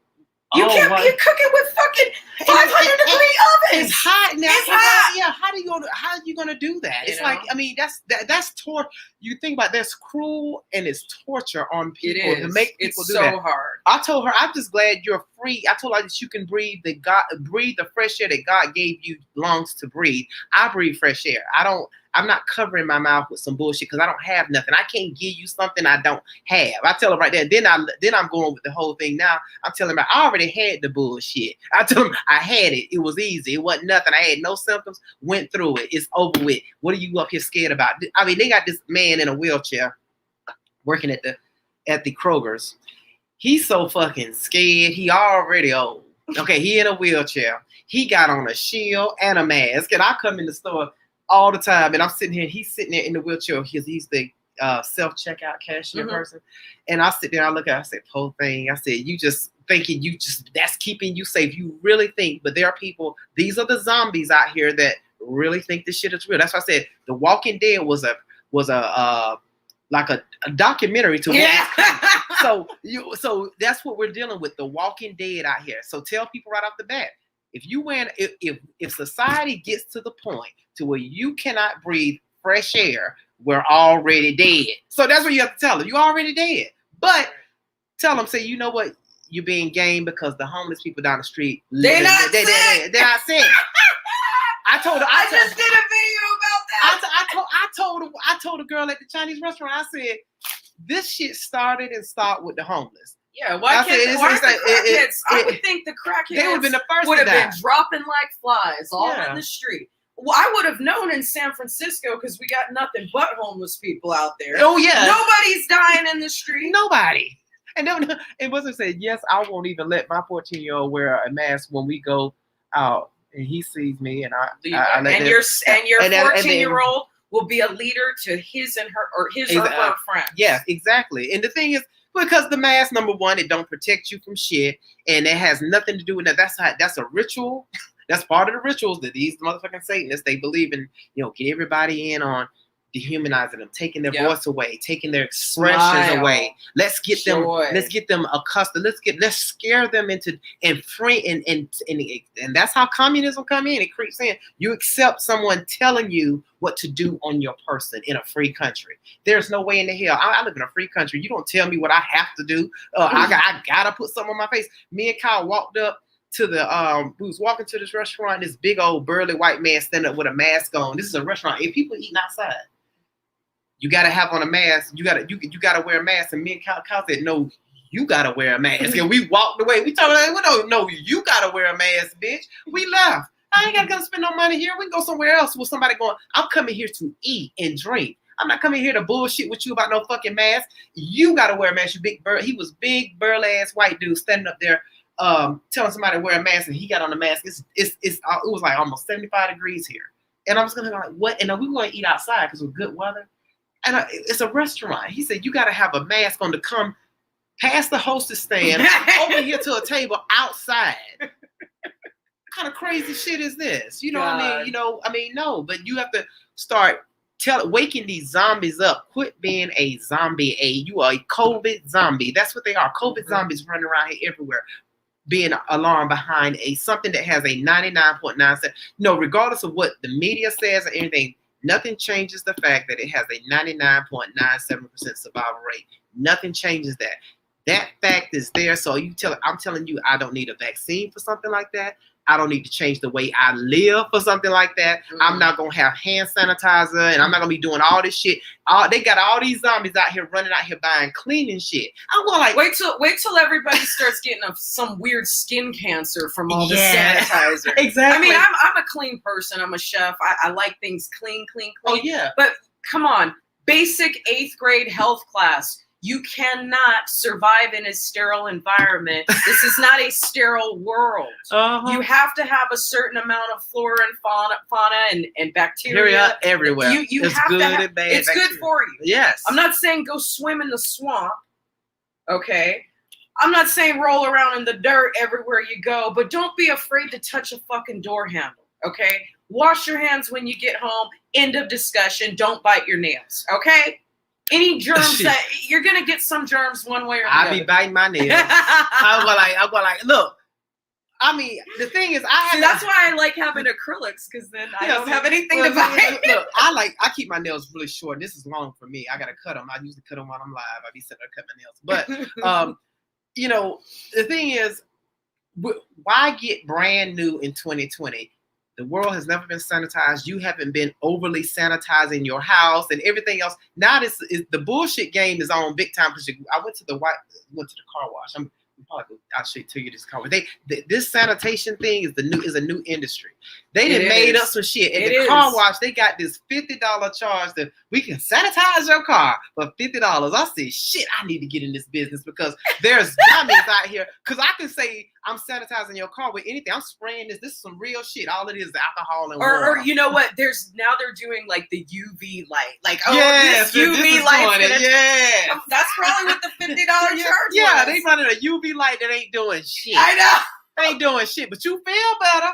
You feel like, oh, I did this. Okay, so if I can sell bullshit, I'm gonna sell the bullshit. So they're taking our immune systems they're taking our immune systems that we are. That there's a spike. Yeah, exactly. That's it. She's my girl from San Francisco, so she knows what we go through. Oh, she's fine too.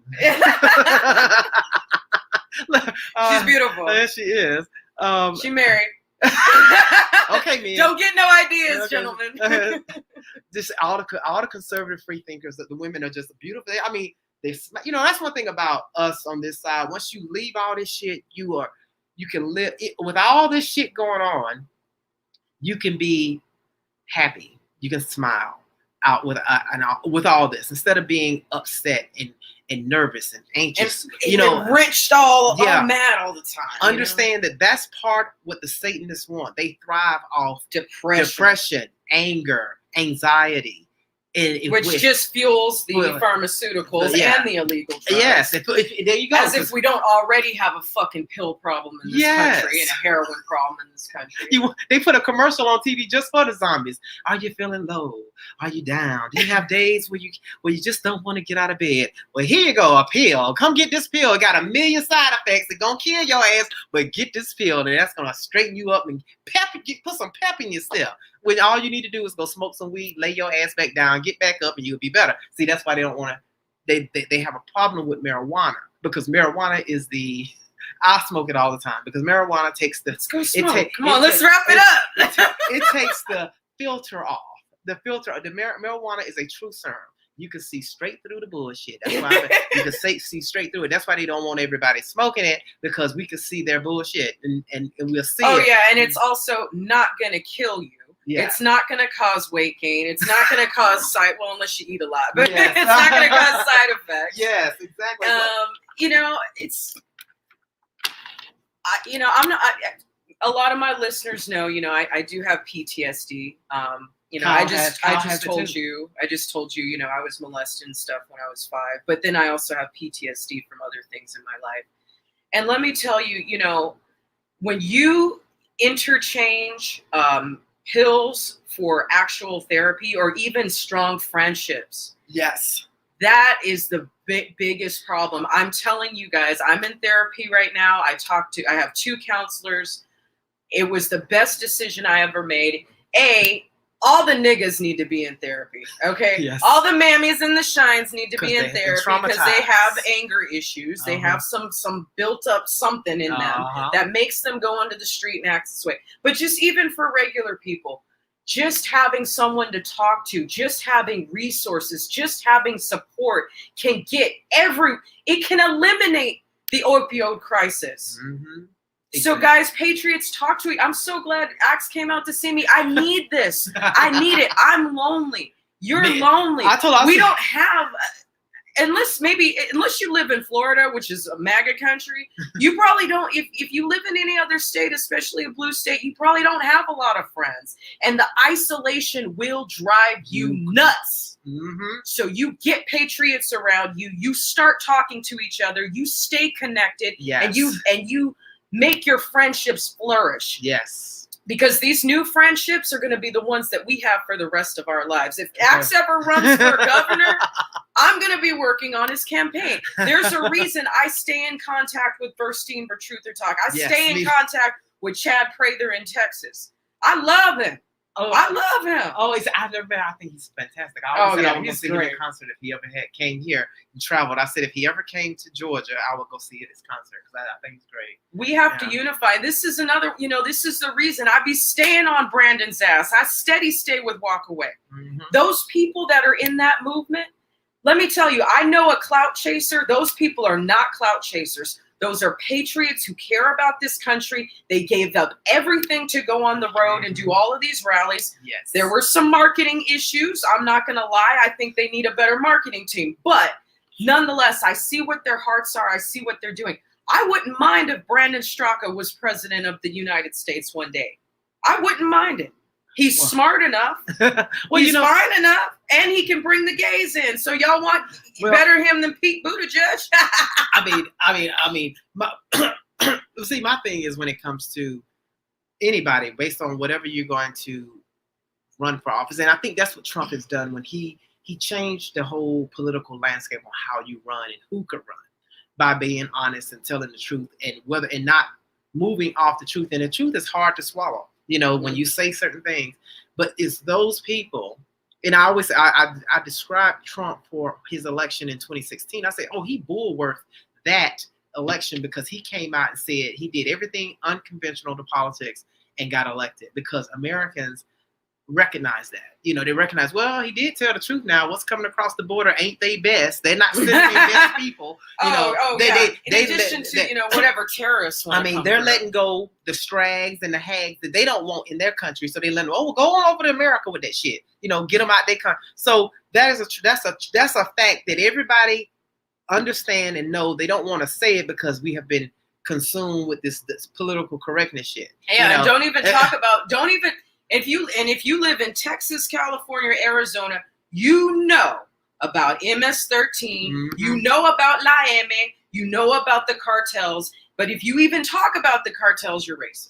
And let me tell you this. And once I said stop the steal, here's another thing. Breaking news that just came out. The latest number of cluster votes in Wayne County came from psychiatric hospitals from patients with severe mental illness. Somehow the people that are in the crazy house voted. They had to put, the Democrats have lost so many people from that side. And I've been saying this before the election happened. I said, I had callers calling in telling me, saying, Acts they're gonna steal the election. I said, they can't steal this election. I said, that's a lot of stealing. I said, they don't have the votes. I kept saying that.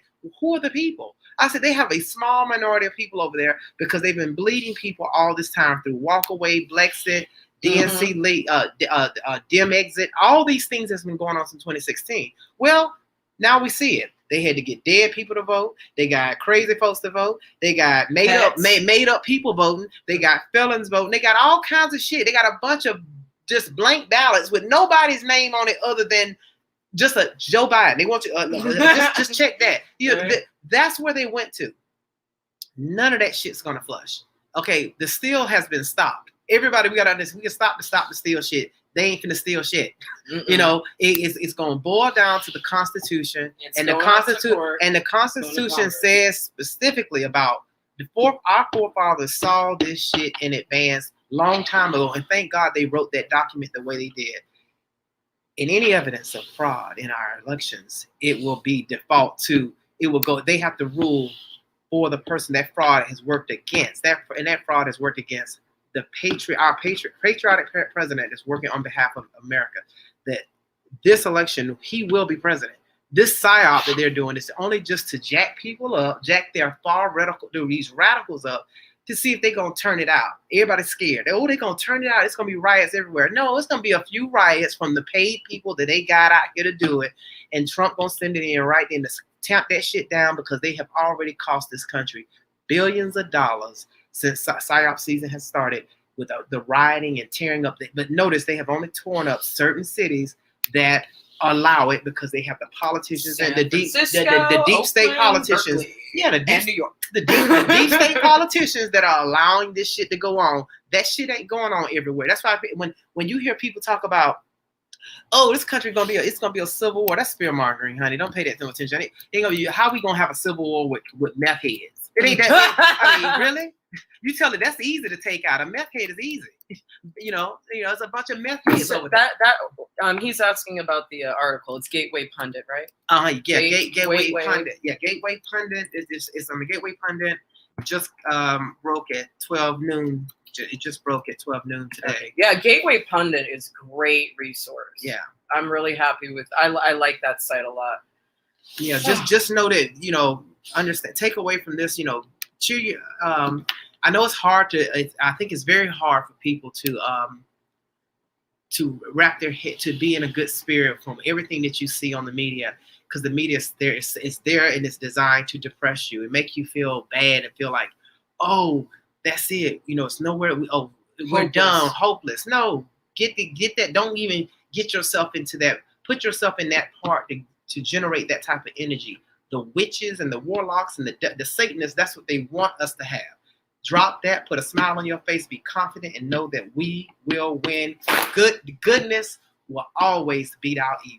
And amen. In this spiritual battle, we're winning. If we were not winning, they would not be censoring, shadow banning, deplatforming, and doing what they're doing. If we were not winning, it's more of us than there are of them. Trust and believe. They have done that to me so many times. I didn't got so where, and like she said about the clout chasers. Now there are clout chasers. There are some. There are some. I'm not a clout chaser. I don't give a damn about fame. I'm not trying to be famous. You were just you're a hairstylist, right? I used to do. I know how to do hair. Yeah. And I was a chef. Like we didn't ask for this. Yeah. We just answered the call. Yeah, exactly. Okay? Exactly. Just answer the call. And we're trying to make everyone else answer the call and turn around and do exactly what we're doing. Mm-hmm. I want everybody to do it. Create a channel. Start talking. Wake people up to the bullshit. Tell them to stop this bullshit. They're dividing us because they're trying to take away our freedoms, take away the greatest country on earth. And what makes this country great is us being free and this Second Amendment. Amen. If we didn't have that, we don't have no other amendments. This got to stay in place. That protects all the other ones. This protects all the other ones. That's so let's get you some bullets, stock up. I went and got some more bullets from my 38. Yeah, we got boxes. We got boxes of bullets. So listen, guys. I mean, is there going to be a civil war? No, not with meth heads. Not with meth heads. And George Soros can spend his last dime trying to buy fireworks and bear spray and give it to all these Antifa kids. Mm-hmm. He can, but at the end of the day, our love for our country has to be so much greater than their hate for our country. And I truly believe that it is. It is. There are more of us, and we love this. We love our freedom more than they hate our freedom. And we will win. Okay. And Trump is sitting pretty right now because there's so much documentation. Yeah. Did you hear about service animals being registered to vote? Yeah, I showed it on my show where the woman said her service animal. See, this is how you know there will not be a civil war. How are you gonna have a civil war when you have to use service animals, dead people, zombies, crazy people, made up people on their side? Well, they don't have the people, so we are the people. So we'll beat their ass in 5 minutes. So there's not gonna be no civil war. That's media fear. Oh, the country's so divided. We gonna have a civil war. No, the fuck we ain't. The only people divided, what we need to be divided at? We need to be divided against the media. Turn they bullshit off. Stop paying attention to them. And when you turn them off and turn us on, you'll feel better. And you better go on out here and live. Because if you turn them off, because I only turn it on because I have to do it a little bit so I can interpret the bullshit that they feeding y'all every day. So I said, okay, you're gonna feed this because when you're out of the matrix, you can see it very simple what they're doing. It's all an emotional roller coaster they got y'all on. Mm-hmm. Get off that ride. I'm not on that ride. I'm sitting going like, okay, well, you can do that if you want. I'm not on the emotional roller coaster. Right. George Floyd could have died 50 times this year. I don't give a fuck. I don't know. I saw that was fake when they first did that. Now, everybody who wants to still believe that was some real killing and all that. No, it wasn't. I've seen enough to know that's a whole psyop. I don't know why. He's done a lot of videos about George Floyd. It will get exposed, though, because the thing is, you have to be blind to even believe any parts of that. I said when they rolled it out, I said, number one, before the details started getting broken down, I said, in this day and age, just ask yourself this: what white officer is going to sit there with their knee on the neck of a black man with a camera in their face like this and just sit there for 8 minutes like ain't nothing going on? If that ain't a setup. If that ain't a setup for the dummies and the zombies to get emotionally into it. Oh, he killed him in cold blood. I had to cuss out a white bitch on Facebook because of this shit. Because she come telling me it was murder. It was in cold blood. Because she was all hyped up with her emotion. I said, I don't care, white bitch. To this day. No, isn't it on the death certificate that he died of asphyxiation because of the fentanyl? They saying this. Well, the psyop continues. They say it was fentanyl. When you watch the body cam, you can listen. I mean, I'm from the Bay, so I know drug addicts when I see them. Okay, he's got a motor mouth. He won't shut up. He's foaming. He's got cotton mouth, but he's foaming at the lips. He's acting crazy. He's claustrophobic. You could tell the guy is on drugs. I believe that the officers were incredibly polite to him for those first few minutes. They were very polite to him. And then at the end of the day, there's even a video where you can see him swallow the shit. Well, see, it's all everybody what you're seeing and all but that. But then, God, we don't even. They got so many different takes. We're watching that was a production. That's a production. It had to be. It had to be because even you said it on your channel. The dude that they picked up off the ground and put on the gurney didn't even look like the dude that. The hairline. Everything was crazy. It wasn't the same. It ain't the same shit. So, but people in the Matrix, they actually, my lesbian friend called me and she said, they killed that man. And I said, yeah. I said, that's what you saw. I said, that's what they're showing you. I said, because she couldn't believe I put fuck George Floyd on Facebook because I'm going like, I know it's fake. It was an act. It was an act. They did different takes. It was done in the height of COVID, and you saw there was no mask in none of that you saw in the first production. You're right. So they came back because they saw too many people saying, wait a minute, something ain't right. This is the height of COVID. Nobody had on a mask, not even the paramedics that came out who was armed. And I never seen armed paramedics. But, okay, so they said, well, we got to clean this up. It took them 2 months to come out with the body cam footage. So that means they had to go back and reshoot. and they put some body cam footage and then they injected the COVID in there so people can say, oh, yeah. See, you see how they do you? I'm letting you know. See how they do y'all out there in the Matrix? They go back. We got to clean this up. Let's go add something in it. Put it out 2 months later. It took 2 months to put out the body cam? What?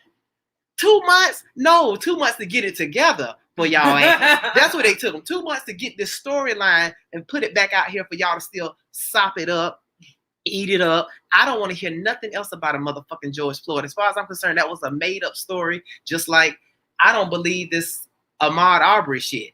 You know, Deep State will pay all these people off to go off and get off the scene. You paid, you shipped off somewhere else. They'll put it on 2020 here and put another story. They got a Breonna Taylor. I haven't watched that. They got a Breonna Taylor special on that. They got one on Ahmaud Arbery, and he brought his ragged ass mama on the TV to talk about that bullshit. And I'm sitting there going, like, when you look at the initial video, all of the shootings go the same. You got a camera on them. And next thing you know, the camera drops like this, and everybody go to the side. Then they come back up and get in focus. I'm going like, what was you doing? Drinking?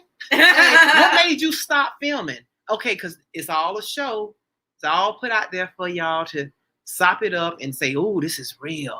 Oh yeah, look what happened." You know, oh, look at the people who the people who supposedly killed Ahmaud Arbery, the typical stereotypical Hollywood redneck, fat, white, and old beard with the plaid shirt on, just scripted right out of Hollywood. They give it to you right there, and you supposed to buy it. Yeah, that's Georgia. There's a bunch of them fat, and they on the back of a pickup truck. How damn? They just deliverance to everybody. Just say, okay, we just look like they got 2 people off deliverance and put them there for you, and say, here you go. These are typical Georgian white rednecks that don't like black people. They just came out and shot them. You know, I mean. You know, and they do that because they work on the emotions of the most highly emotional people in the country are blacks. Yep. So blacks react. I hate to confirm that, but they you know what? They are. All you got to do, especially when it comes to race. All you got to do is just say the right word. I mean, and you can set them off, and it's really saddening to me that the Democratic Party knows this, and I don't know who I had a conversation with yesterday or the day before, but talking about Animal Farm, you know, the pigs now have the puppies. The pigs have the puppies, and that's why we have Antifa and BLM. So it's that emotion that drives everything. It's what drives all of the mistakes that we make in our personal life, and it's also what's driving this country into the shit that it's in. Yep. And if we check your emotions. If you can get off the emotional roller coaster for a minute and don't allow them, don't just voluntarily get on that ride. Take that ticket ride every day. I don't do it. Me and my partner, I'm lucky to be with someone that we know not to get in. But I used to get on the emotional roller coaster and explain. So people say, well, I was on the emotional roller coaster back in 2015, and I even told my partner this. I'm gonna let you know, so you'll know I'm not speaking from something. I was part Shine. And I told him, I said, yes, they're killing black men in the street. I said, I don't see any white people getting shot by the police. And I told my partner just like that. I said, why don't they ever see it? And at that time, I actually believed that no white people ever got shot by the police. Only until I researched and found out, no, they get shot all the time. They just don't report it. They report the niggas. So the niggas will have the same reaction that they need to drive this reaction to produce a false narrative, to produce an army of chaos. An army of chaos and division. And then you have the white guilt saying, yeah, I don't see that. Yeah, because the white guilt, well, white people, which I'm not going to say they're white guilt, they say, well, I only see this happening to black people because they never report the ones when it happened to white. So, and it's actually more white people than there are black that get killed by the police, but you never hear it, you know, and it's done by design, you know, and once you realize that and understand it, accept that, you won't fall for none of these stories. I don't care. Even if it was an injustice. Injustice happened. Let's get with it, okay? Shit happens, okay? Yeah, so, and every white interaction with a black ain't on race. It's just 2 assholes, okay? It could be an asshole, you know? And why the hell does it have to boil down to race just because that person is white? That's just dumb. But that's the emotional part. That's what they try to wrap you up into. And if you fall into it, I don't fall into that shit. I don't give a fuck. If 2 people can get into it that has 2 different skin colors, don't mean it's racism. And remember the story I said earlier, I thought that white woman walked in front of me and I'm not having, there ain't no old white bitch. That's what I was thinking in my mind. Yes. And it had nothing. That woman was in pain. That woman wasn't even probably paying attention to what she was doing, thinking about her dead husband. Yes. And see, and once you leave, she can relate to that situation. And that happened when? It's like 5 or 6 years ago. 5 or 6 years ago. Okay. And but normally your interaction with white people is never anything racial, never that. It's always something, and I had to look at it once you come out of that mindset of thinking about race and color. I had to sit back and think in all my life, how many interactions have I had with someone of a different race, especially white people, that has been a negative racial situation, and I couldn't get past one on my hand, and that wasn't really a negative racial situation. That was a situation where when I was younger, I lived next door. Because of how we look, you don't know what we are. Right. We moved into my parents divorced. We moved into a complex, and we moved from a house into an apartment complex. And we moved next door, and our neighbors were white. We had a dog. Our neighbors were white. It was a big fat man and his white skinny wife. And my mom, who is very, very light, she's so light, she looks like when I watched TV when I was younger, when I used to watch movies, I looked at Sally Field as someone who looks like my mom. So my mom looks like Sally Field. So you actually in the South, when we moved down south, a lot of people thought she was white. White men thought she was white. And my mom was good, very attractive, nice figure and everything. That man came out his door and was always talking to my mama. Then he saw the kids. And we all different shades and shit. I got green eyes. My sister got green. They didn't know what the fuck was going on. And the wife sitting here, and we had a dog. So one day the dog was out there barking and shit. And I heard her come out there to me. I'm sick of this dog barking and that. She was cussing him out there. And my sister came in, who knows how to, she's like a battling ram. She would beat your ass. And my sister came in, and she had a white boyfriend at the time.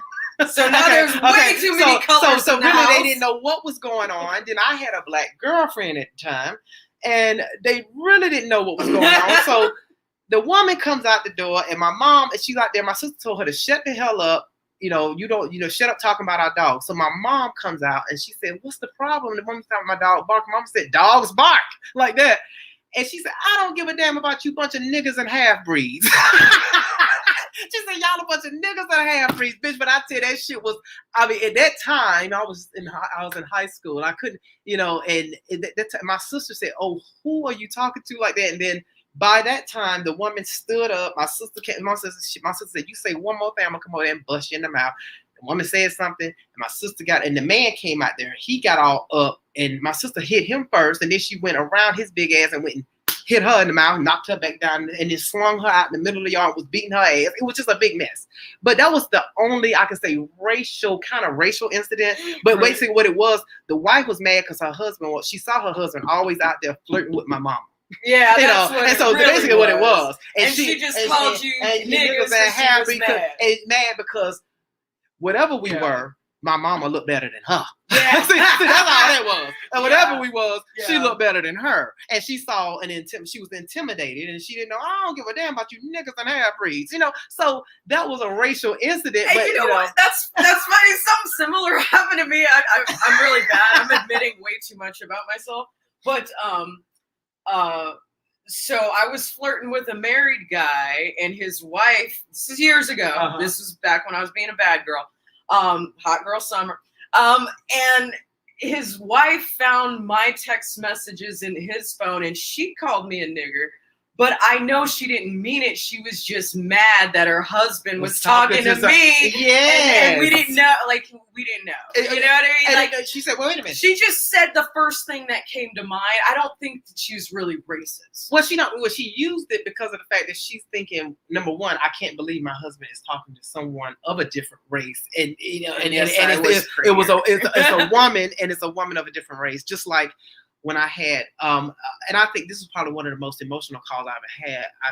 This was right around the time, I forgot what it was in the news, but I had a white female call my line, and she was upset about her husband, who's no longer her husband. She's divorced because he was dating a trans. I remember that. I remember, yes. And it was like, and I was just, you could hear that she was distraught. And Kyle was sad too. Yeah, it was like, so all I could do was try to calm her down and let her know that had nothing to do with you. It has nothing to do with you, and whatever his freaky, or however his freak factor went, that's something that was always there. Had nothing to do with you. So don't take it. I had to try to calm her down out of it. Don't look at it. This is something on trans people. And you talked about her the next day, yeah, too, because you were both really sad about it. Yeah, I was like, because she was distraught. And I can imagine the distraughtness of, you could be with someone and you go like, what? You like chicks with dicks? Oh my God. You be sitting there going like, oh my God. And you were sleeping with this man and didn't know that's what they were into. So I could understand that pain coming in. And she probably, if she had to interact with that queen, she would have said something negative or derogatory to us, probably called her faggot or something like that, because of the pain that she's experiencing. That's why I said the pain that she was experiencing at the time made her say the word nigga, even though she probably, that wasn't even part of her vocabulary of the word she used, but she used it out of her pain to try to cause pain on you. That's what it was. She used it. Oh, I'm in pain.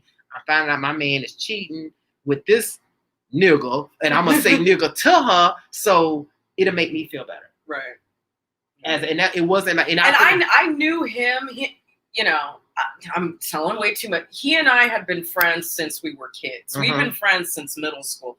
So I knew him, and I knew that he would never. He didn't have a racist bone in his body. He would never marry a woman who had a racist bone on her body. But again, this is. Do I have the right to put a bullet through someone's head because they say that? And that's where that sensitivity and that entitlement, and then you couple that with the violence, and then you couple that with the white guilts reinforcing the mentality that if you even interpret someone as saying something racist to you, you now have the right to do X, Y, and Z. Look at how we get attacked at these Trump rallies. Look at how they come for us. Yeah. Look how they come for us online. Look how they come for us in real life. They honestly believe it is within their human rights to take your life as a patriot, and patriots are being killed, to take your life because they don't like you. Because they don't agree with who you support, and they don't like you. And that's the demonic spirit that controls some of these leftists, and that's what we have to pray off and pray that away, or if you don't pray away, just send out good energy that these people who are being used, because all of them are being used by the elites against themselves, and they don't even realize it. This new world order thing that they're trying to push on us going to affect us all, and no one's going to like it. I don't care who you support, and those pawns that they're using on the chessboard to help usher this bullshit in, the only way we can get through to them is by waking people up around us with this common sense salt. This is common sense shit. This is not, you don't have to go to college for this. You don't have to have a master's, a PhD. All these people walking around here with these papers on the wall, and they got their channel, and they think, oh, he's a PhD. I don't give a fuck. I can talk circles around his ass. This is common sense shit on the real shit that's going on, and we can unify ourselves together. When we talk about our freedoms in this country, you're free to think and support who you want, and you want that freedom to remain. But right now, if they bring in this new world order shit, this great reset, we're going to be supporting one set of people, and that's the globalists. The globalists, and they want this one world government. Yep. And they want Hillary Clinton to lead it. I mean, basically, Hillary Clinton or Barack Obama. Every science fiction show, every Twilight Zone episode, every Outer Limits episode, every Black Mirror episode. Oh yeah. If y'all don't pay attention, it's already happening. It's weirdly already coming true. And if we as patriots don't stop it, okay, it's over. Yeah. There's nowhere else to go. We can't go to England. We can't go to Germany. We can't go to France. So, because I don't want to go to Mexico. They already bowing down to it. See, they're right now over there in England. I saw they just went over there in England in somebody's house who was on the internet talking about the Great Reset. They went in there to stop him right then. He in his house.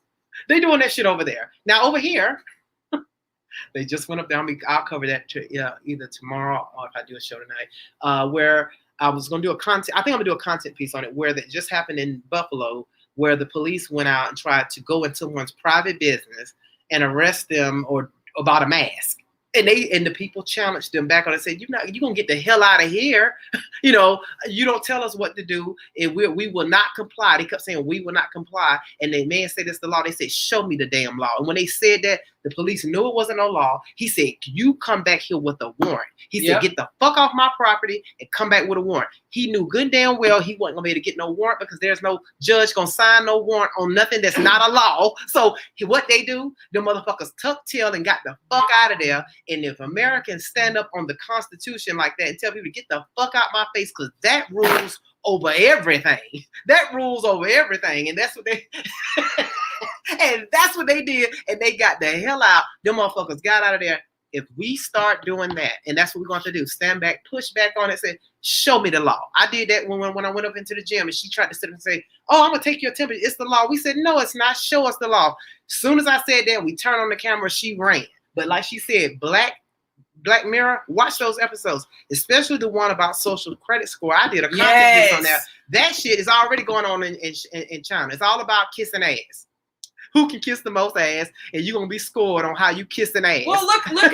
I mean, the social credit score is. Look at all of our platforms. How we all judge each other's content by how many followers we have. Which again, I don't want to get into clout chasing, but the quality of our content is not based on how many followers we have. Sure don't. When I first started with you, you had, 130,000 or something on YouTube? You had a lot. Well, Nosedive. That's the name of that episode. Yeah. Go watch Nosedive. That's the one you need to see. That's the shit. I did a content piece on it. Now, when it comes to followers and subscribers, I know YouTube has always knocked off my subscribers in it. So I stopped paying attention to any of that because none of that means anything to me. Not to me. No. I know the game is rigged when it comes to that. All I know is I have to do what I do. And I'm going to continue to do what I do the way I do it.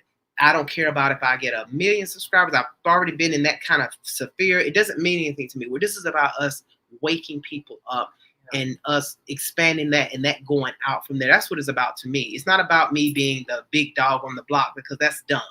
And I don't give a damn about someone who has millions of subscribers.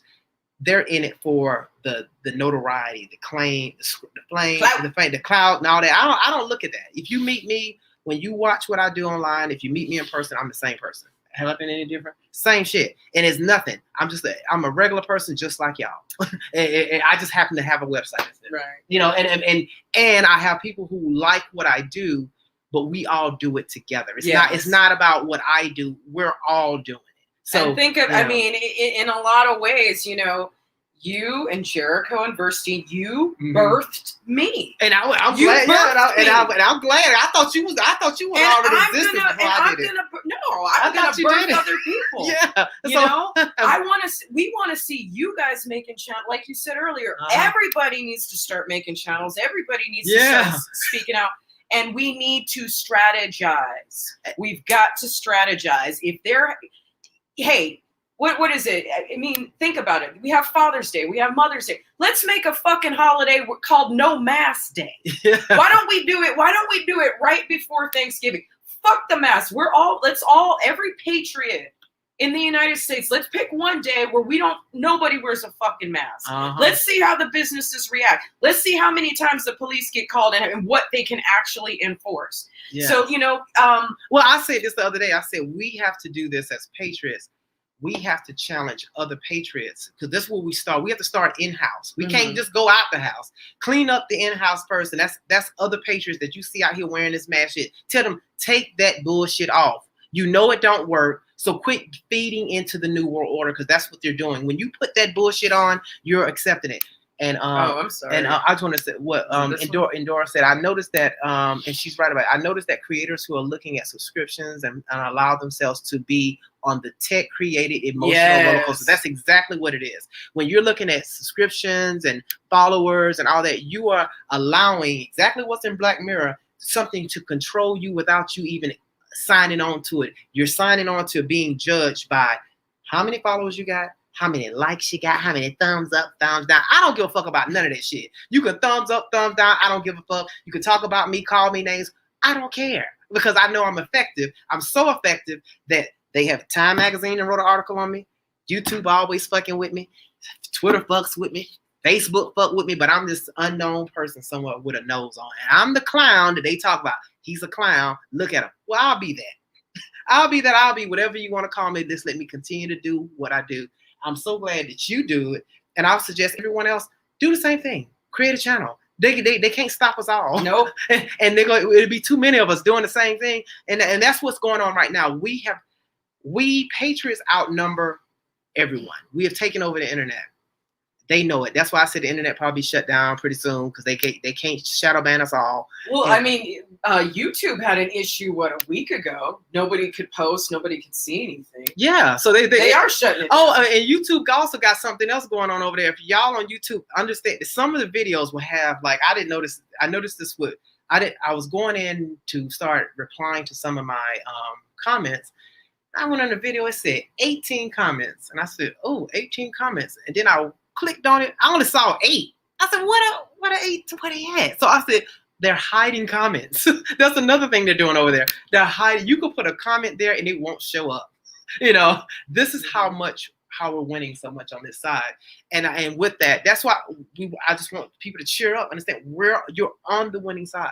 You say you're too camera shy. Hey, Linus, you can do a podcast. You can write blogs. You could just type something. Linus, type your thoughts out in a blog, and that's effective too. And so you got Linus. Okay, you see your icon there. That could be the only thing on your page, and you talking. Put your icon up on the screen, and just talk.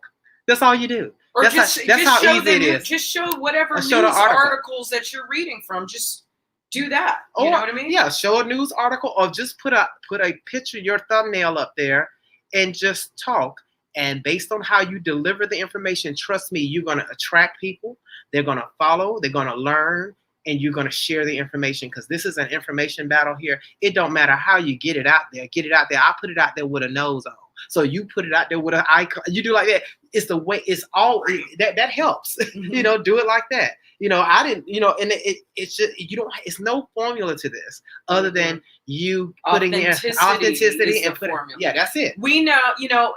Let's talk. I mean, Axe puts his heart on his sleeve. I wear my heart on my sleeve. Verstine, she wears her heart. That's why you guys like us. That's why you guys are with us because you understand.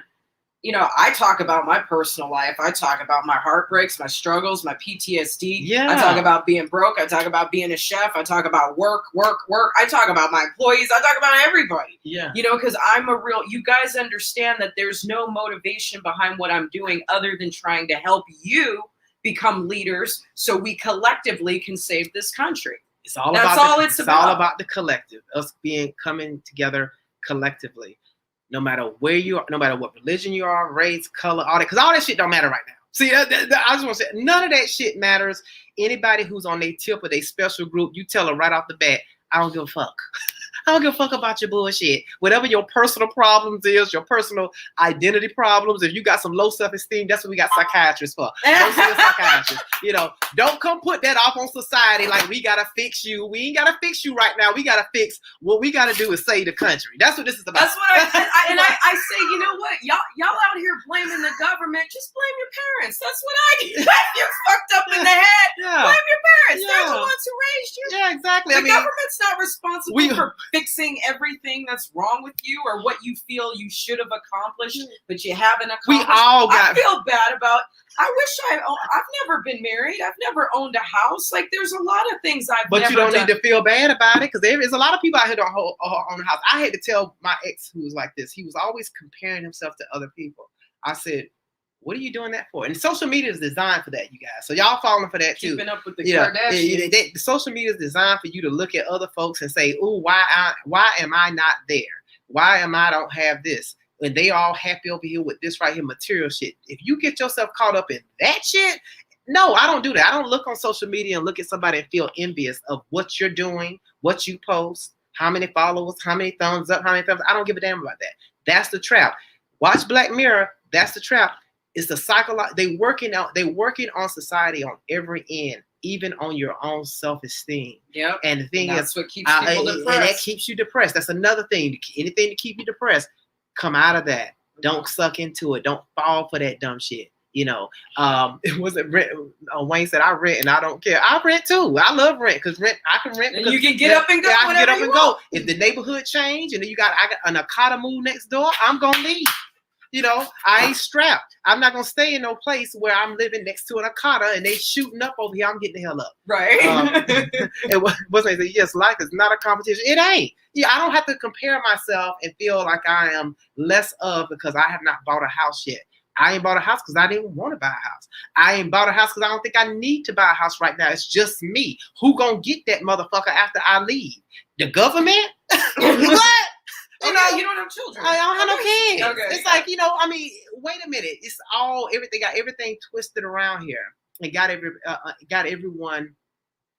You know, social media. I like it because it allows us to connect with people who you would never know to never be able to connect with. I would have never met her if it wasn't for social media. I would have never even, you know, and because of this great awakening, I've been connected with so many people because of it. Those are the good things out of it.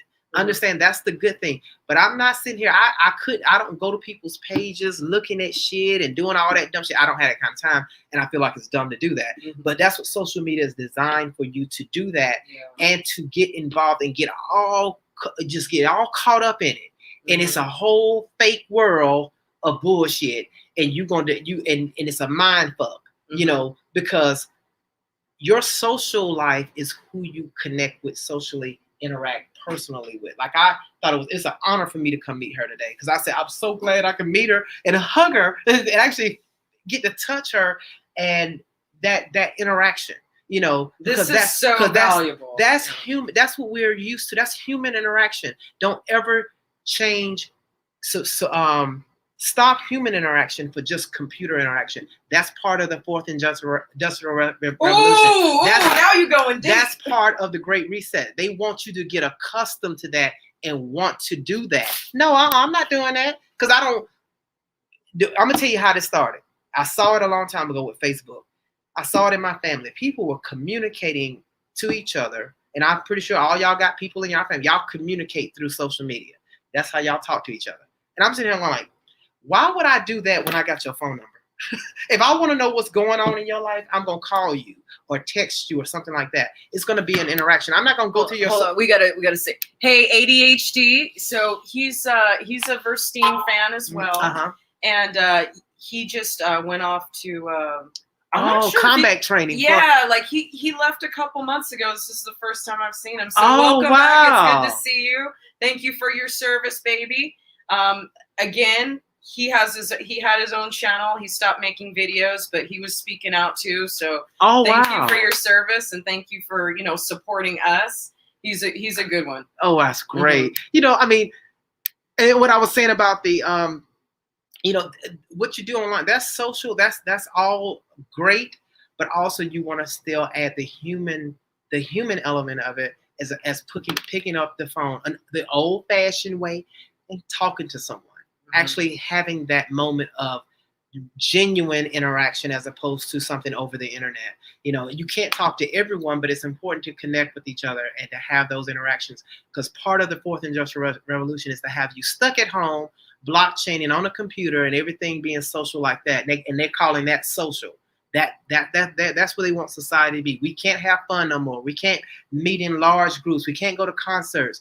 That's why they're trying to kill it all with this fake COVID shit and make you give up doing that voluntarily now because you scared. They use fear to do that. That's all they do. They use the fear for you to give up all your bullshit. Give up what you're good at, what you normally do. I came and saw her. We hugged right away, right off the bat. What is this about? We don't hug. We can't shake hands. Dr. Fauci said, "Oh, we may not be able to shake hands again." No, you may not be able to. Fuck you. This bullshit. You know, what's that says? The term social media is a misnomer. Exactly. That's exactly what it is. Well, speaking of, I think we should wrap this up because you still have material. I gotta go get a haircut. I gotta go. You gotta go. What time is your 5:30? 5:30. Yes. Let's go. Can we hang out and just go right around for just a minute? We're gonna ride around. Yeah. So. And I just want to hang out with you. I don't even want to talk about politics anymore. I don't want to talk about YouTube. I want to get to know you better. Yes. So, yes. Hey, Kyle. Hey, Kyle. Hey, Kyle. What's up? You just got in from the gym? Yes. Well, we're wrapping up. We're going to wrap this up, and I'll call you right back, okay? Hey, Kyle. This is Jenny. Okay, so I'll call you right back. Okay. Southern Jeannie. That was excellent. All right, I'll call you back. Bye, baby. All right, Axe, why don't you, I mean, we all know to just go. I like your website because your website is just kind of like it's kind of just like the hub of everything. Everything but is once there. again, you know, you're on every fucking platform. There's no reason even. Yeah, I'm there. And those of you who don't know, and you probably look at this and say, why he got that bullshit on his face? It's my brand. It's a nose that in the nose. The nose? It's the brand I use. So that's why I wear this. I'm not hiding. Actually, I love it because it makes me look better. No, so I mean, it really does. It makes me look better. I mean, I have attracted more women like this. I said, if I was straight, I'd probably be a straight up hoe for real right now. Well, there's a certain thing that men with big noses can do down there.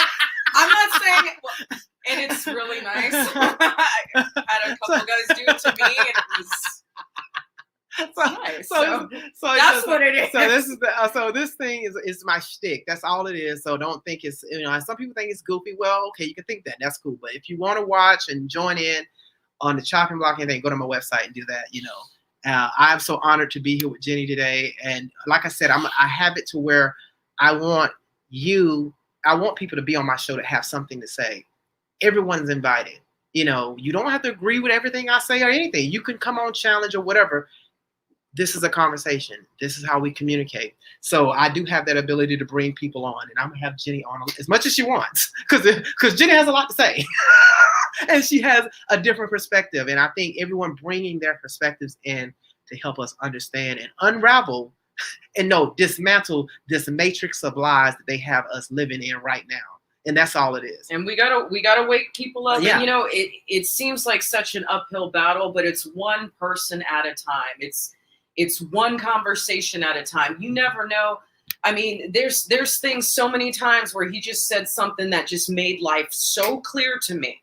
You know what I mean? And it's those moments that we're living for. And we're here to make you guys leaders. We're here to make you leaders in your life so you can red pill all the people around you. We can't do it all by ourselves. Yes. That's what we're here to educate you. This is why he always has receipts. Always. So anytime anyone wants to argue with you, you can show them an Axe Truth video and be like, okay, here's where he got the article. This is what he read. Here's the video. Here's an example. And here's like 3 or 4 videos.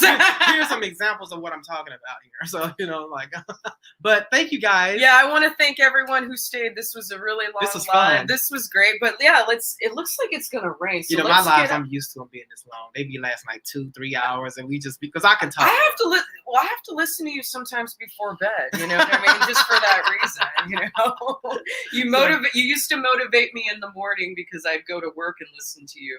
But now I listen to you at night. You know? Oh, great. You put me to sleep. Good. All right. Thank you guys for staying in. Yes. We are going to just go. We're just going to go somewhere. I don't know. We have an hour. Yes. So Let's go. have a great day. Love you all. Bye-bye.